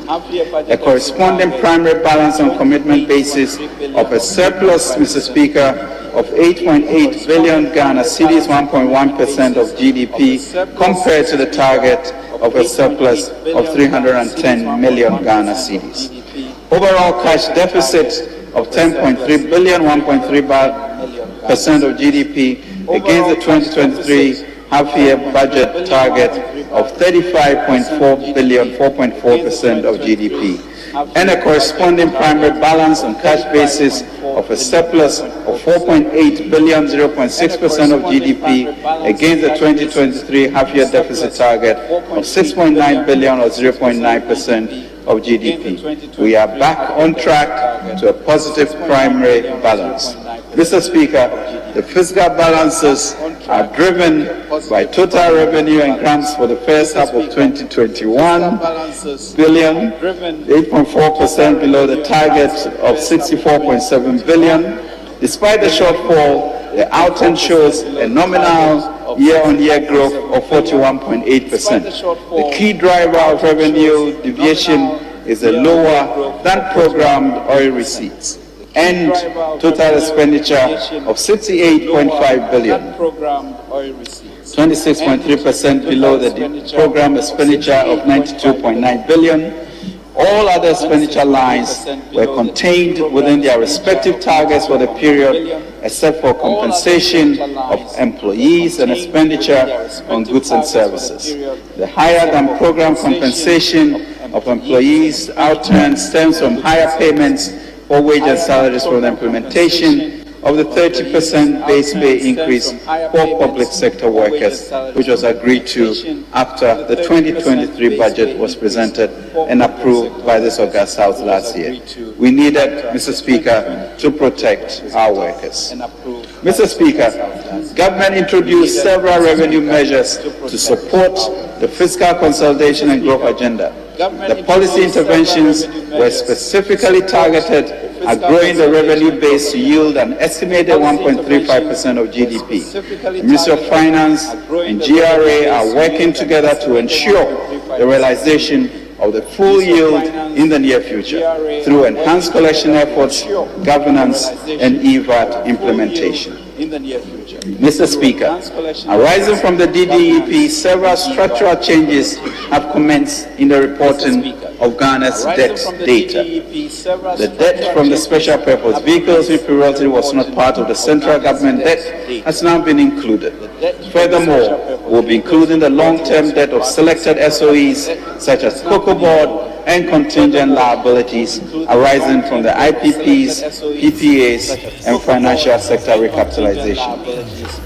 Mr. Speaker, the macroeconomic environment has changed significantly since the 2023 budget was presented to this House in November 2022. Mr. Speaker, although pressure still exists and there are formidable risks in the horizon, our economy is in a better position than it was 7 months ago, as the macroeconomic environment has seen relative stability since the beginning of the year. This is largely explained by factors including the positive sentiments following the staff level agreement reached in December 2022, including the positive sentiments following the staff level agreement, 3 billion IMF ECF program, the eventual passage of all fiscal measures in the 2023 budget by the House, and the completion of the DDEP program, and China's agreement to co-chair the completion of the DDEP program. I have also discussed the significant improvements in the key macroeconomic indicators, including inflation, exchange rate, interest rates, reserve position, growth rate, and the performance of the bank since 2022. Mr. Speaker, all these developments, together with the need to align with the targets of the IMF-supported PC-PEC program, warrant a division to the macroeconomic framework. This was necessary because the framework was guided by the September 2022 data that underpinned the 2023 budget in November 2022. The revisions to the macro-fiscal framework generally seek to align the 2023 mid-year fiscal review with the IMF ECF-supported PC-PEC program. Mr. Speaker, key revisions to the macro-fiscal target for 2023 year include: 1. Overall real GDP growth rate of 1.5% down from 2.8%. Non-oil revenue GDP growth rate of 1.5% down from 3%. End period headline inflation of 31.3% from 18.9%. Primary balance on commitment basis of a deficit of 0.5% of GDP compared to a surplus of 0.7% of GDP, aligning with IMF-supported primary balances. Gross international reserves sufficient to cover at least 0.8 months of imports of goods and service by 2023. Mr. Speaker, revisions to GDP projections. The overall real GDP growth for 2023 has been revised to 1.5% from 2.8%, and non-oil real GDP growth has also been revised to 1.5% from 3%. The downward revision in projected growth for 2023 is an indication of a broad slowdown in the three sectors of the economy as a result of factors such as the fiscal consolidation plan and difficult global conditions. Mr. Speaker, overall GDP growth is, however, projected to rebound to 2.8%, 4.7%, and 4.9% in 2024, 25, and 26, respectively. This is a result of implementation of growth-oriented and structural transformation strategies in the PC-PEC. We have, however, been charged in the PC-PEC to develop an enhanced growth strategy supported by crowding in of private, domestic, and foreign investment to further boost growth. We are confident of a private sector outlook to boost growth and jobs. Mr. Speaker, the 2023 revised fiscal framework is now fully aligned with the IMF program fiscal objectives in terms of primary balance, cash and commitment, revenue path, and the trajectory of primary expenditures. The drivers of the revisions to 2023 fiscal framework includes: fiscal developments for January to June 2023 reflecting shortfalls in revenues and lower spending, increase in base pay on single spine salary structure of 30% compared to the assumed 20% for the 2023 budget, partial restoration of cap transfers to the NHIS and GET Fund, the impact of the completed DDEP on debt service costs, as well as on revenue mobilization, IMF ECF program disbursement for 2023 of $1.2 billion and reflection of other catalytic financing, including the World Bank's US $530 million, the DPO of $300 million, and emergency projects of $233 million, and expected disbursement of $103 million from the AFDB. Revision in exchange rates, interest rates, crude oil prices, crude oil volumes, and GDP projections, and the need to align 2023 mid-year review to the approved IMF project-supported PC-PEC. These realignments, Mr. Speaker, in the 2023 fiscal framework results in a revised primary balance on commitment basis of a deficit of 0.5% of the revised GDP. This is an adjustment of 3.2% from the 3.5% of GDP, lower than the initial target of a surplus of 0.7% of GDP set in the 2023 budget. This aligns with the IMF-supported PC-PEG fiscal consolidation plan. Mr. Speaker, at the time of presenting the 2023 budget, benchmark revenue crude oil prices was $88.5 per barrel, was used to project petroleum revenue for 2023 in line with provisions of the Petroleum Revenue Management Act. As amended, recent global economic developments had led to a decreased demand for crude oil. Therefore, consistent with Section 7 of the Petroleum Revenue Management Act, the average crude oil price has been revised to $74 per barrel, down from the price of $88.55 per barrel used in the 2023 budget. Accordingly, the total petroleum receipts have been revised downwards from $1.48 billion to $1.008 billion, representing a 32% decline. Mr. Speaker, in the 2023 budget, government outlined a series of measures to mitigate the impact of the severe economic challenges and also to preserve growth. These include the implementation of flagship programs such as the One District, One Factory, Planting for Food and Jobs, Phase 2, Strategic Anchor Industries, Infrastructure Poverty Eradication and Programs, IPEP, Ghana Cares, U-Start, Agenda 111, among others. Mr. Speaker, within the context of our IMF-backed PC-PEG, these interventions assume greater significance in promoting growth and medium-term fiscal consolidation. In addition, as stated earlier, we are pursuing a social protection agenda to mitigate the impact of adjustment on the vulnerable. Mr. Speaker, in line with government's unwavering commitment to industrialization, the implementation of the flagship One District, One Factory initiative is on course. As of June 2023, 126 factories were operational nationwide. Over 160,000 direct and indirect jobs have been created, especially for the youth who have been mobilized to establish agro-processing factories in 58 districts. Mr. Speaker, government initiated the Agenda 111 infrastructure deficits in the health and improve healthcare outcomes in the country post-COVID-19. As of May 2023, total payments under the program stood at $189 million, with 83 active projects on site in all 16 regions of the country. Mr. Speaker, Planting for Foods and Jobs has brought substantial improvements in Ghana's agriculture sector.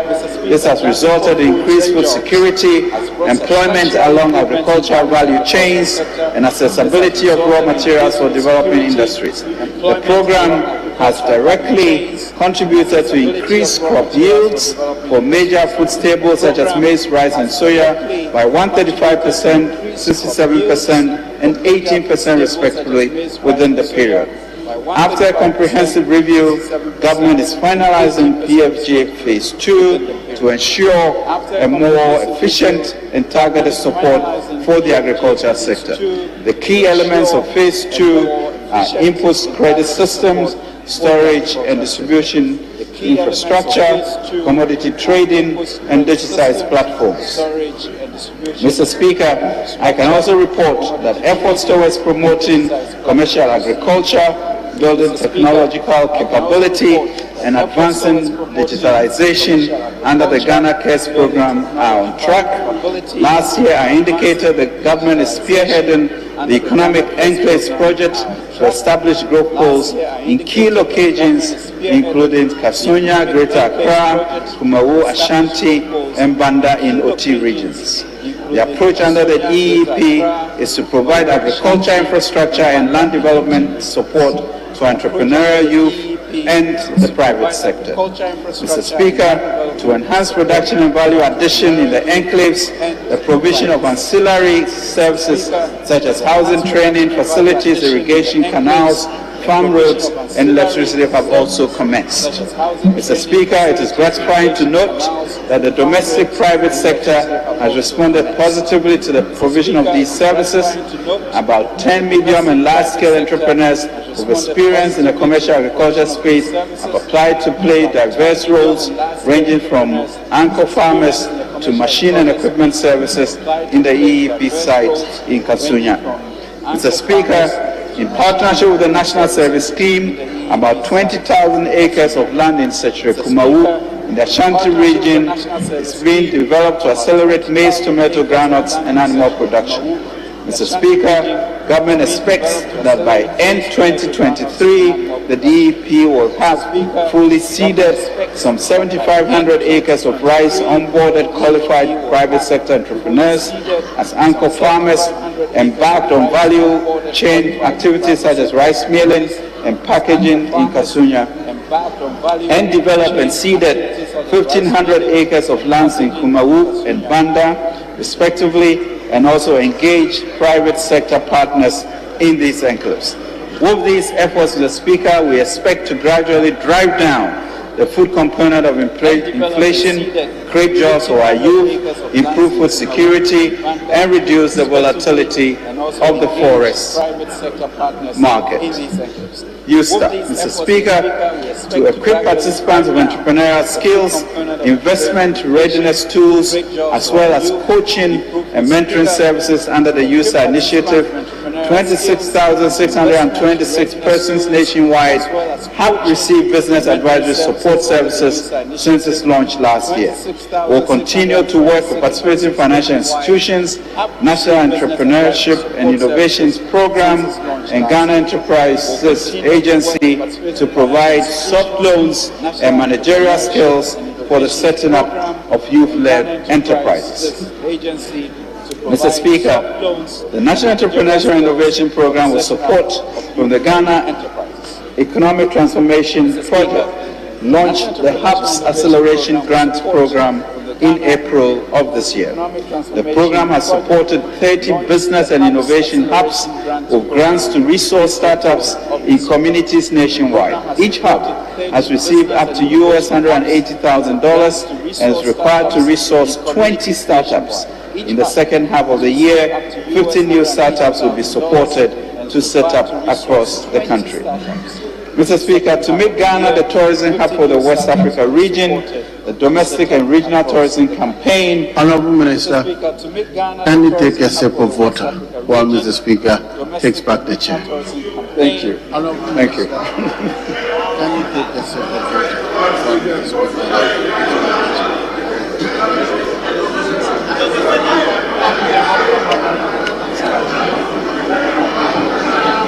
Thank you, Mr. Speaker. Mr. Speaker, to make Ghana the tourism hub for the West Africa region, the domestic and regional tourism campaign that Experience Ghana, Share Ghana was intensified across the country by government. Our goal is to complement this campaign. The Kwame Nkrumah Memorial Park, which was redeveloped and modernized with support from the World Bank and other development partners, was commissioned by President Akufo-Addo on 4th July 2023. The redeveloped park will boost domestic and heritage tourism and is expected, Mr. Speaker, to attract over 1 million tourists annually. Government will continue with the redevelopment of Aburi Botanical Gardens, Salaga and Pecora slavery camps, and Yad Santuan Mausoleum to boost domestic tourism. Furthermore, in partnership with the Ghana Museums and Monuments Board, efforts will continue to renovate selected forts, castles, and museums across the country. Mr. Speaker, government will work closely with the private sector to improve key tourist sites and events as part of the Beyond the Year of Return initiative. We have made considerable progress towards achieving 1.2 million visitors for 2023 with 150,000 jobs along the value chain. and 2 million foreign visitors, and 1.5 million in the domestic tourism by 2025.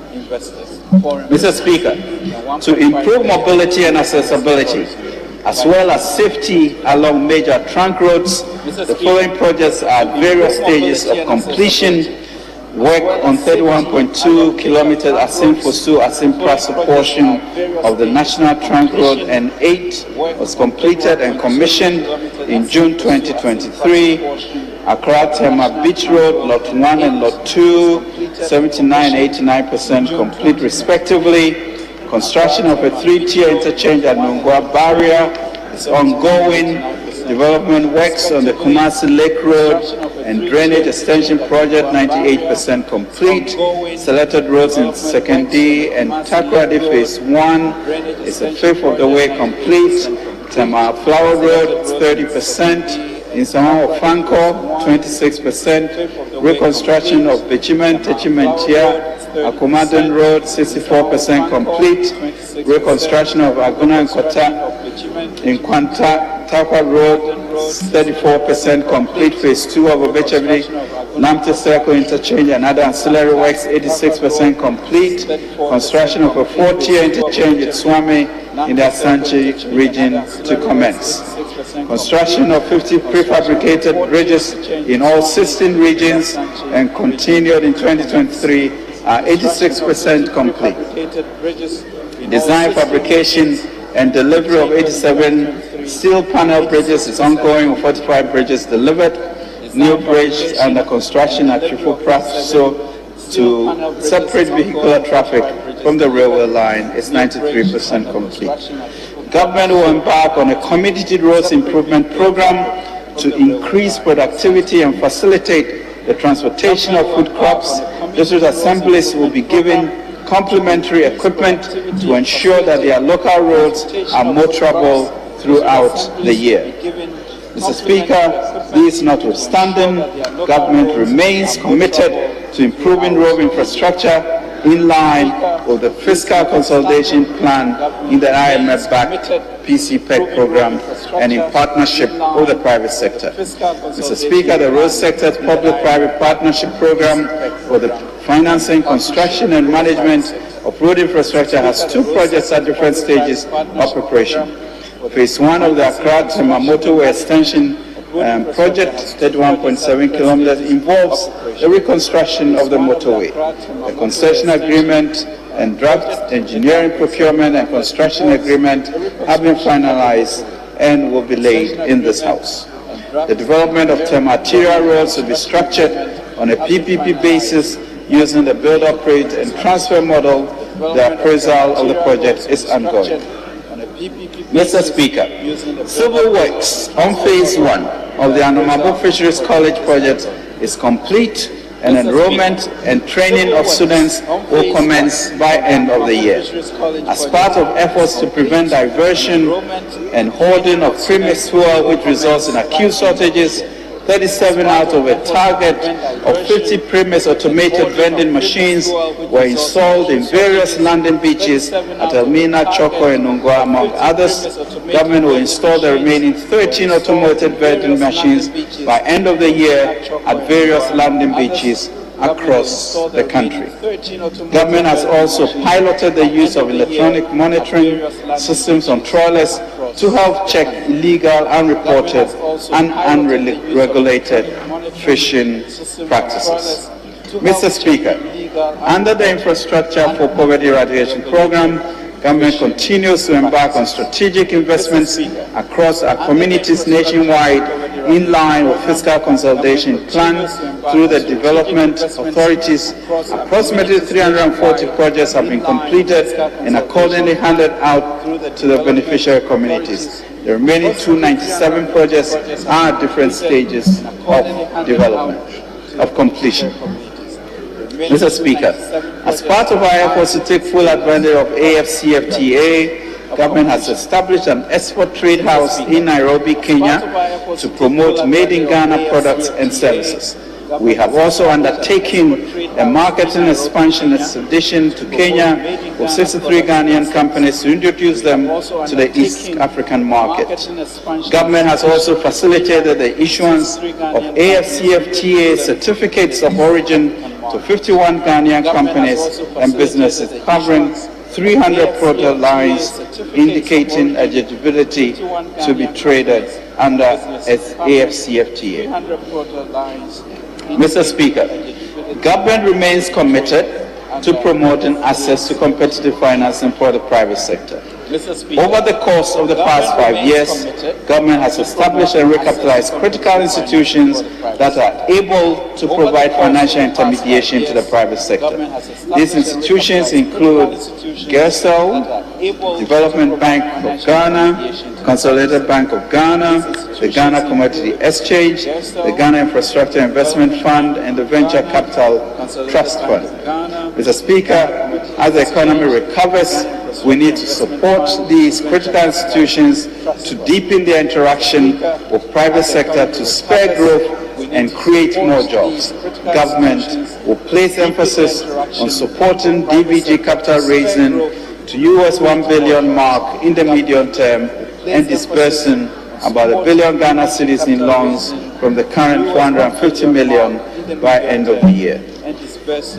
DBG and GESEL to provide partial credit guarantees that will reduce risk and attract more private sector actors to expand agricultural operations. Operationalizing an equity fund in partnership with other private sector investors to augment existing capital for SMEs by DBG, and supporting GIF to execute commercially sustainable infrastructure construction solutions, including the Agenda 111 hospitals, Accra to Ohemaa Expressway project, and affordable university hostel accommodation. Mr. Speaker, the Ghana Nuclear Power Program has made significant policy progress towards the development of Ghana's first nuclear power plant. Government has shortlisted vendor companies and countries to identify the economical and resilient nuclear power technology for Ghana as a source of clean and sustainable energy and other peaceful purposes.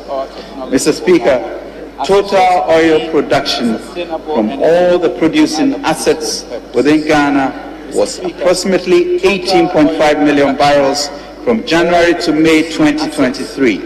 This translates to an average production of 122,000 barrels per day. Total gas exports to the gas processing plant at Atuabo and the onshore receiving facility at Zanzule within the same.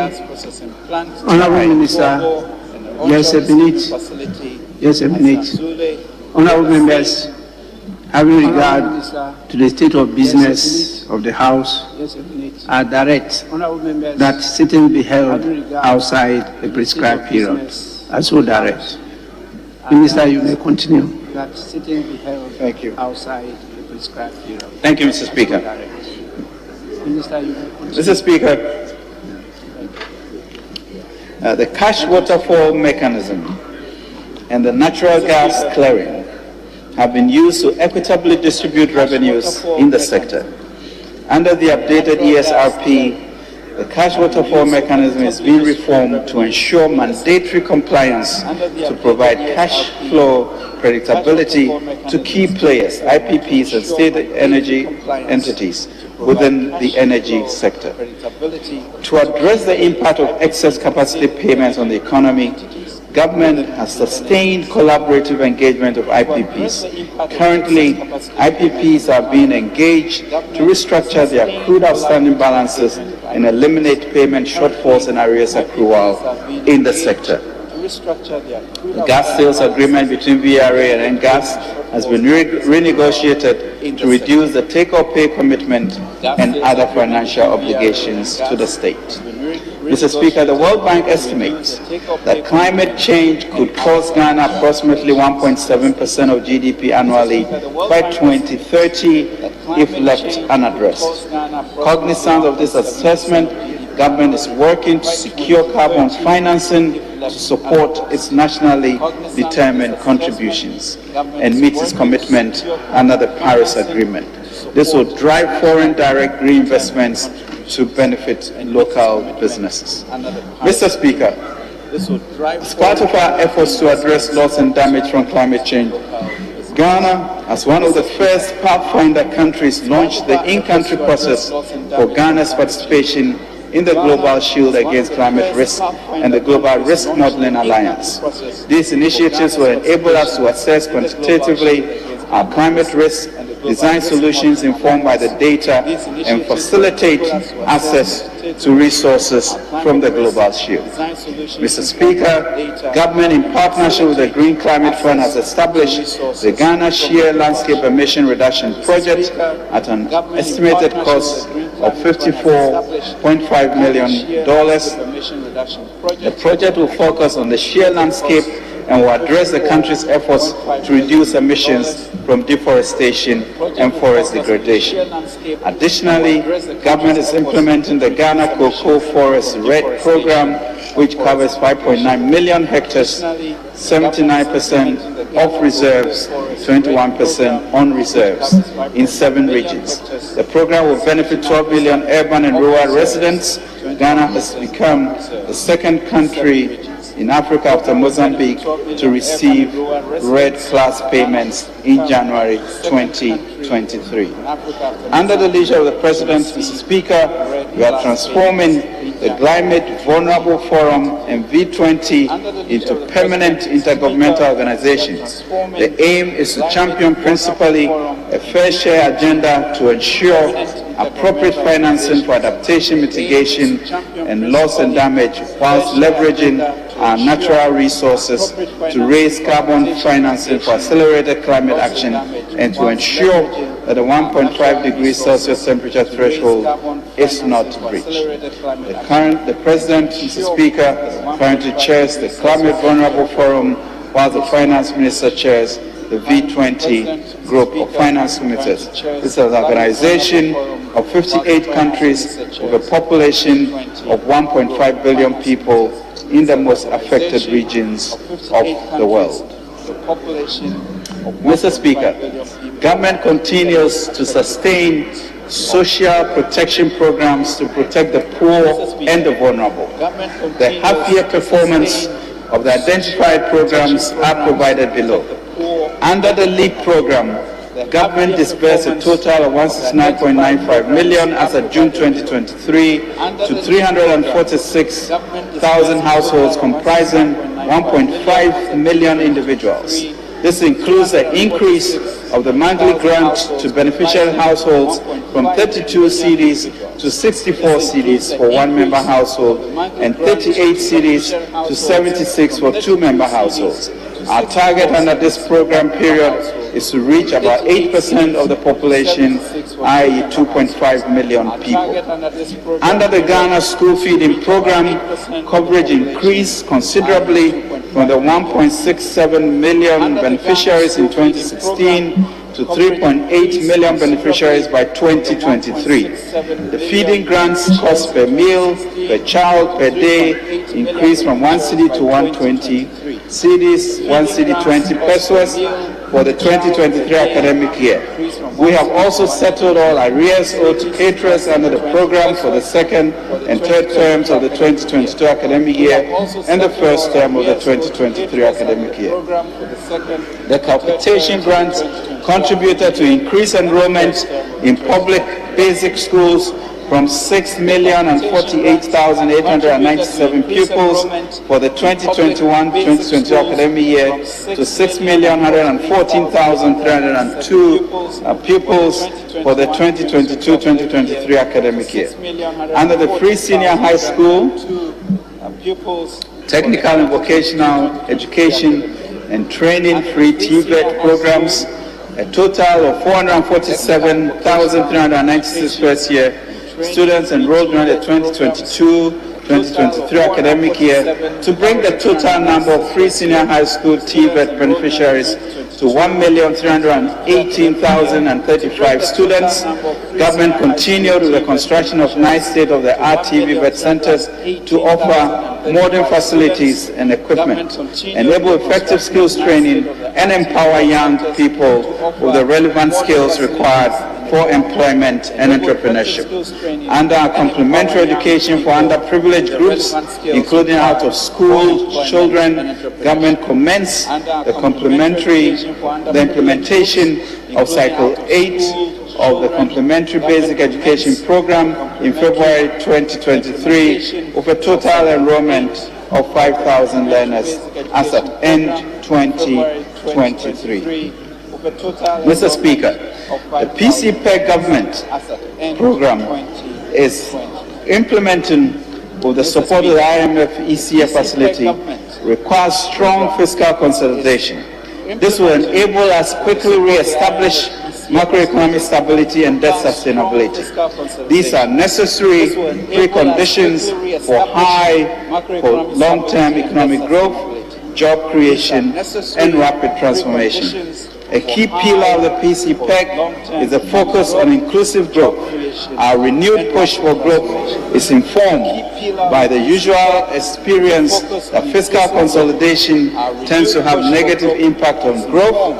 For the medium term, we are targeting revised economic growth rates of 1.5%, 2.8%, and 4.7% for 2025. Mr. Speaker, we need to be deliberate and strategic in our actions if we are to exceed our post-COVID-19 strong economic growth, which averaged 7% compared to the 4.5% and 2.6% in lower middle income countries and sub-Saharan Africa. With the economy showing signs of stabilization, government intends to pursue a growth agenda that is fully aligned with the 2028 timeline for returning to a path of sustainability. Mr. Speaker, given the limited fiscal space as well as our determination not to accumulate new arrears, our growth agenda will be mainly financed from domestic and external private sector investments, as well as a rationalization of ongoing programs. The approach is to prioritize existing programs that are critical for growth and can be implemented to deliver quick results without huge demands on the available budgetary resources. Ultimately, we will aggressively encourage the private sector under the Ghana Mutual Prosperity Dialogue framework to promote shared growth anchored on job creation, food security, exports, and import substitution. Towards this objective, government expects to finalize a growth strategy in August 2023, an enhanced growth strategy that is. Mr. Speaker, the key elements of the enhanced growth strategy include accelerating, scaling up and aggregation in agriculture and value addition for key staples such as rice, poultry, maize, soya, and tomatoes, supporting industrial parks and economic zones that promote innovation and positive spillovers and efficiency for key sectors such as the automotive, pharmaceutical, technology, textiles, and garment industry, promoting tourism to attract international and domestic tourists to boost incomes and create jobs, deepening the digitalization of public service to promote efficiency in service delivery and protecting the public purse, expanding housing delivery programs to improve access to jobs and accommodation, and deepening financial intermediation programs to enhance inclusion and entrepreneurship. Mr. Speaker, preparing this 2023 mid-year budget, we have held extensive engagements with Cabinet and with also diverse stakeholders, including organized labor, employer associations, AGI, Ghana Union of Traders, GUTA, Peasant Farmers Association, civil society organizations, Chamber of Mines, think tanks, African Leadership Institute for West Africa, the academia, faith-based organizations, the investor community, Council of State, National Development Planning Commission, Chief Directors, PPME, Directorates of MDAs, Chief Executive of all Metropolitan, Municipal, and Industrial Assemblies, and many, many others. In all of these meetings, as Speaker, stakeholders provided insights into issues such as widening the tax net, SOE governance, expenditure controls, optimizing extractive industry contributions, providing increased and targeted support to agriculture and industry, revamping ports operations and customs duties, as well as growing and changing the structure of the economy. Mr. Speaker, this feedback has been illuminating and well received. The faith-based organization, for example, agreed to form a committee to educate their congregation on their responsibilities to paying taxes. We will continue to engage to find mutually acceptable solutions as we prepare the 2024 budget statement in November 2023. Mr. Speaker, our engagement with the private sector was more about how to manage the economic crisis that befell us. The result is that we are seeing today. We have indeed turned the corner. The crisis is behind us. There is greater certainty and predictability in the economy now than was the case previously. Businesses can plan better. The task ahead of us now is how to get businesses to do better. Starting from August and as part of preparations for the 2024 budget, the ministry, together with other relevant sector ministries and agencies, will be hosting a series of strategic engagements with various industries to help us tailor government interventions to their specific needs. There is a big opportunity for us as a country to rebuild our economy to be more resilient and vibrant than before, and to have the capacity to deliver more for the masses.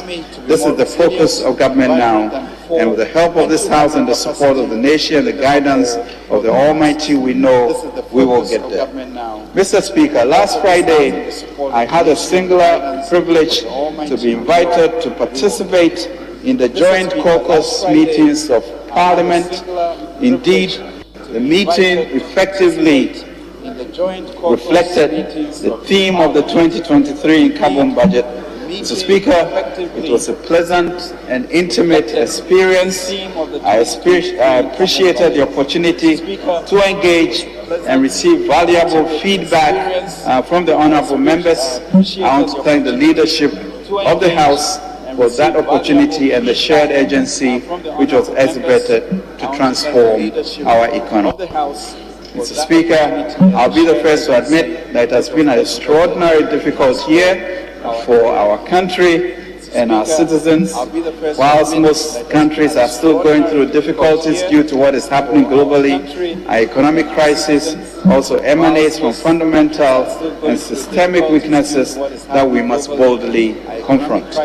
These include our low revenue to GDP ratio, our high demand and dependence on imports, including food products that can easily be produced here, our inefficient power management, lack of robust expenditure and commitment control systems, the numerous statutory funds of expenditure and economic governance, and weak SOE governance. Mr. Speaker, what I have outlined today begins a strong effort on the part of government to address these issues. Most of the structural reforms we proposed in the PCPEC, which we secured an IMF program, are geared towards addressing these fundamental issues. In the next 15 months, there will be renewed efforts to undertake the necessary reforms and implement very critical measures. Mr. Speaker, I want to once again acknowledge the sacrifice that our people have made, especially in the rollout of the DPP, and government sincerely appreciate all these sacrifices.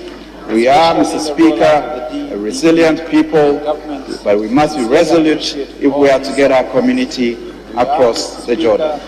On our part, we will ensure that we implement systems to enhance revenue collection through compliance measures to bring public finances back to a sustainable path while growing the real sector of the economy, especially agriculture.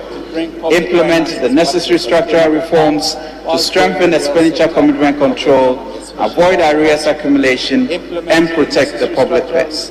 Strengthen SOE governance, review statutory funds, and ensure improved alignment of key priorities, address the energy sector challenges, and implement the accelerated community roads improvement phase 2 to expand motorability and improve roads nationwide.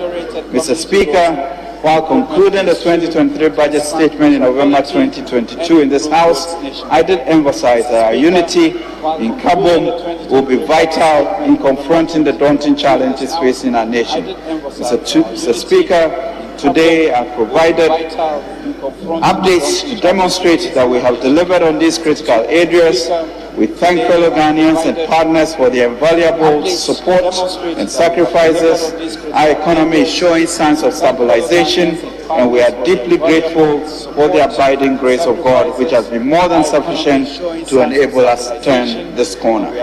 By being hopeful, speaking the same language of productivity, growth, and working closely together, we are securing our own collective success. Mr. Speaker, the implementation of ongoing fiscal adjustment and sustained investment in our people have contributed immensely to the stabilization we are seeing in the economy.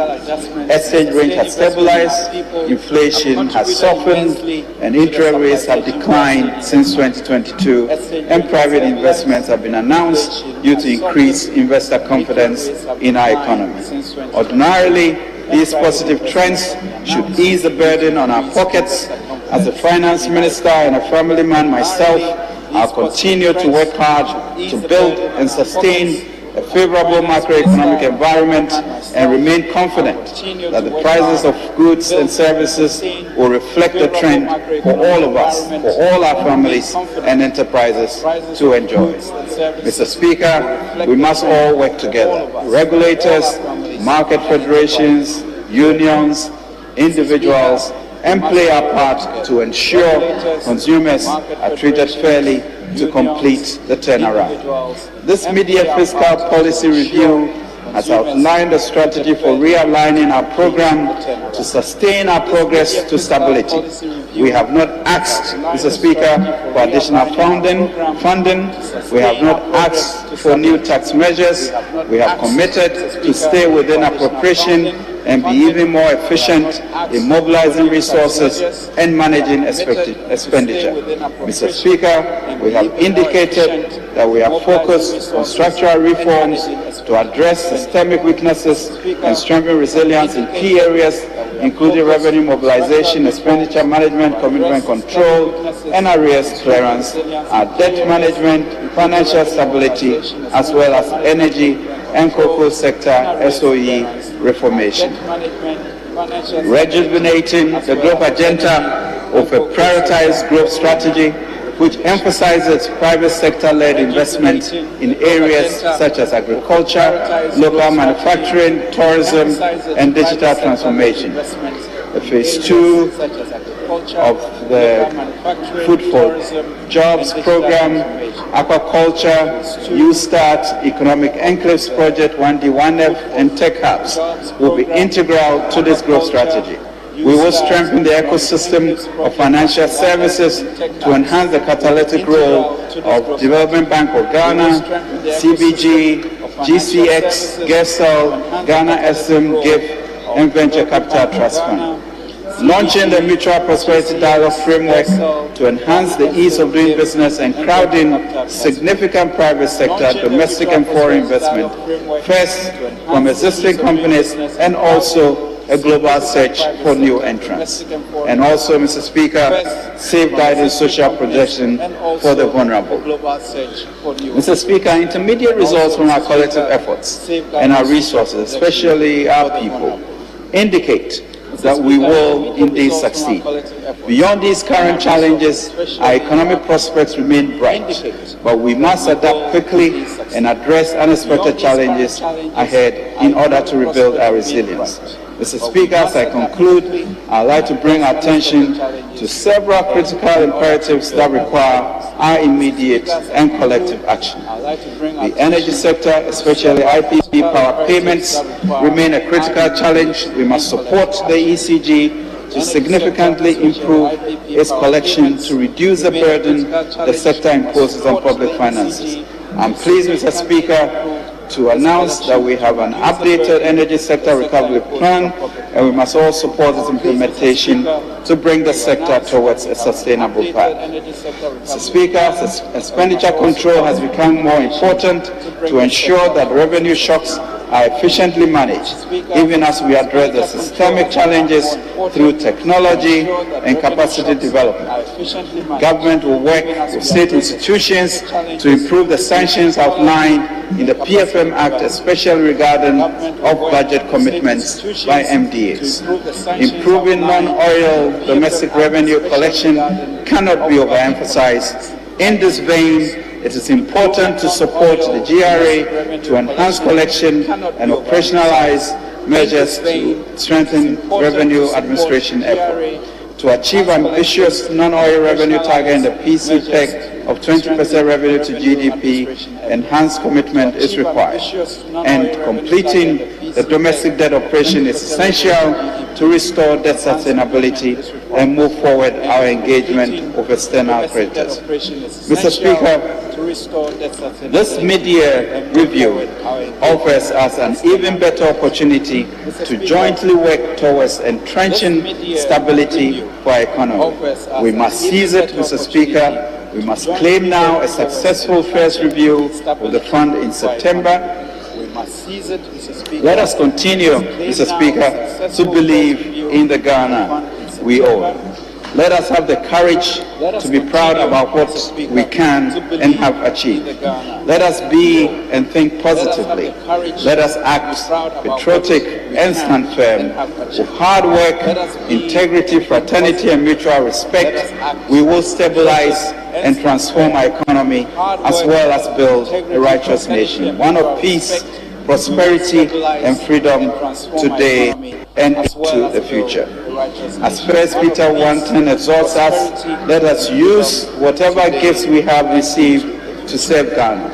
As faithful stewards of God's grace, let us indeed be perfectly united in mind and thought and build this great republic as in Philippians 4:8.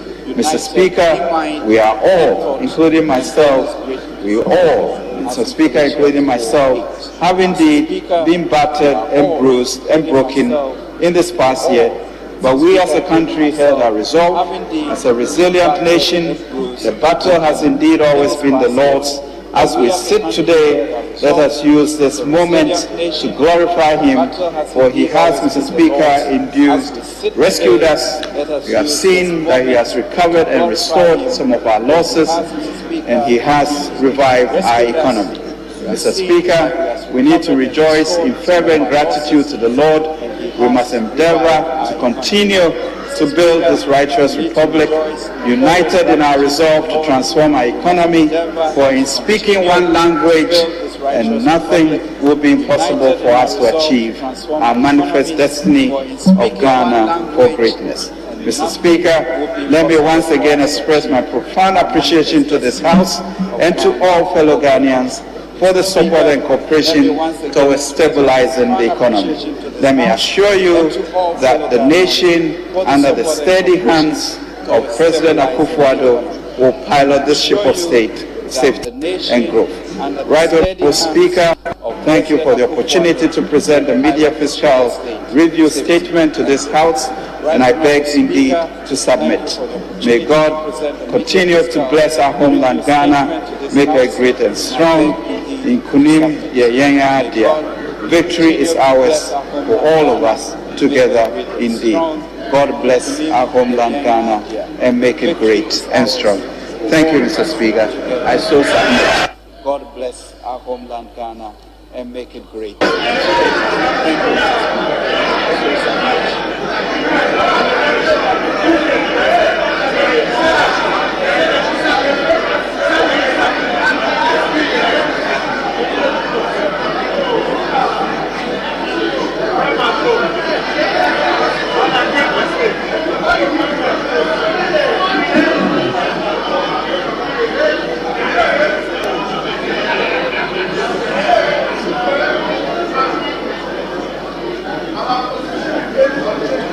Honorable members,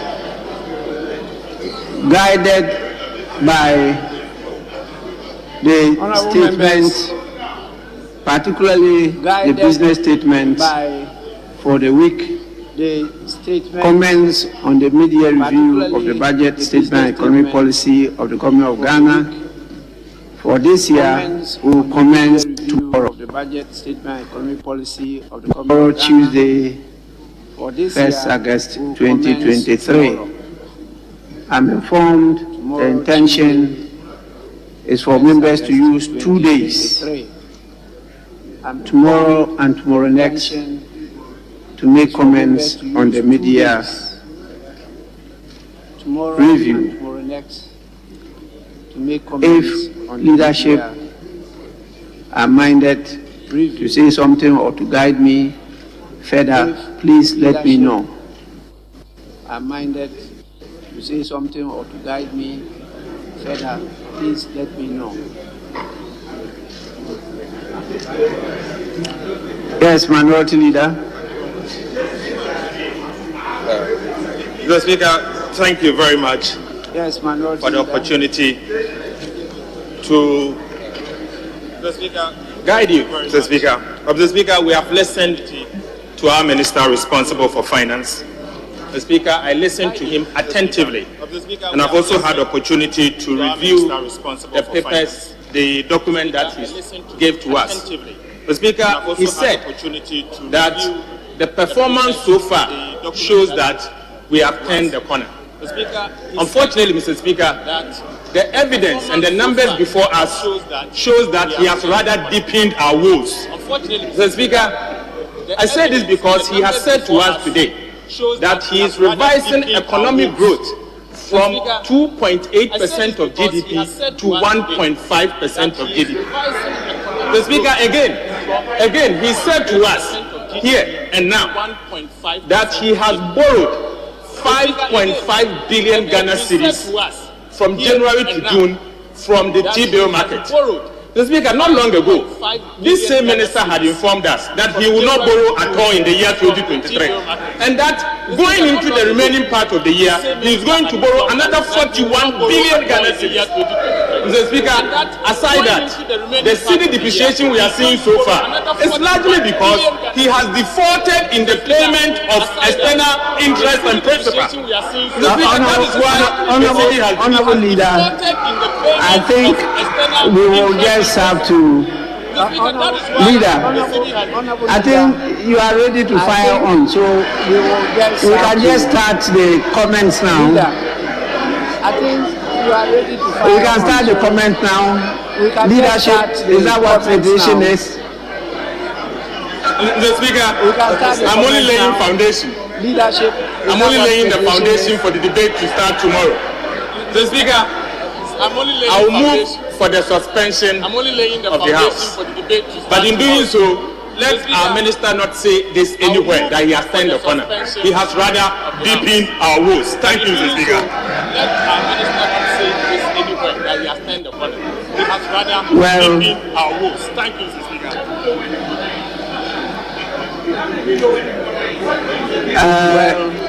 I take it that the motion has been moved. Any seconder? I take it that the motion has been moved. Well, that's the motion. I want to listen to leadership before I come to the minister. Minister, let me listen to Majority Leader. Minister, let me listen to Majority Leader. The minister needed to table the presentation. That is what he just did. Yes. I can't hear you. I'm saying, after the presentation, the minister needed to table what presentation that he has done to the House, which is what he just did. The minister he needed to do what? Table the paper. Table the statement. The statement that he delivered after the event. He needed to leave the House with a copy. So he needed to lay it, which is what he just did. That's the point. The speaker, I guess we educate now. Now, you are introducing complications. I guess we educate. Now, if you are going to lay, he's laying it as a paper, as what? If you are going to lay, because it's a statement, as a paper, and as he did what? state that it was a statement. Because it's a statement. In the terms of the Public Financial Management He did Act. state that it was a statement. Now, in that situation, do we lay it? Do we table it? If you lay it and you table it, now, in that situation, what are the implications? Do we table it? If you lay Do it we- and you table it, Well, usually statements, we don't lay statements, we don't table them. do we? Because usually statements we don't lay statements, we don't table them. Mr. Speaker, this is a very important statement on which we are going to comment. You cannot say that after his read it, he should put it under his armpit and leave this house. With the greatest respect. He leaves a copy with us for purposes of reference. That is what it is. And that is why I'm saying that after he finished, the next thing was for him to have just presented the paper to us. That's all that I said. Yes, I heard you, but you know that he did state clearly and call on the Hansard office to capture the entirety of the statement. That becomes public document. And I'm just looking at our practice so that we don't complicate matters. Yes, I see you itching to say something. So that we don't complicate matters. Yes, Mr. Speaker. Mr. Speaker, Yes, even though in the beginning he called on the Hansard office to capture it, even though where did they go for the records to capture? If he doesn't lay it to capture it, there's really no basis for what they are going to capture.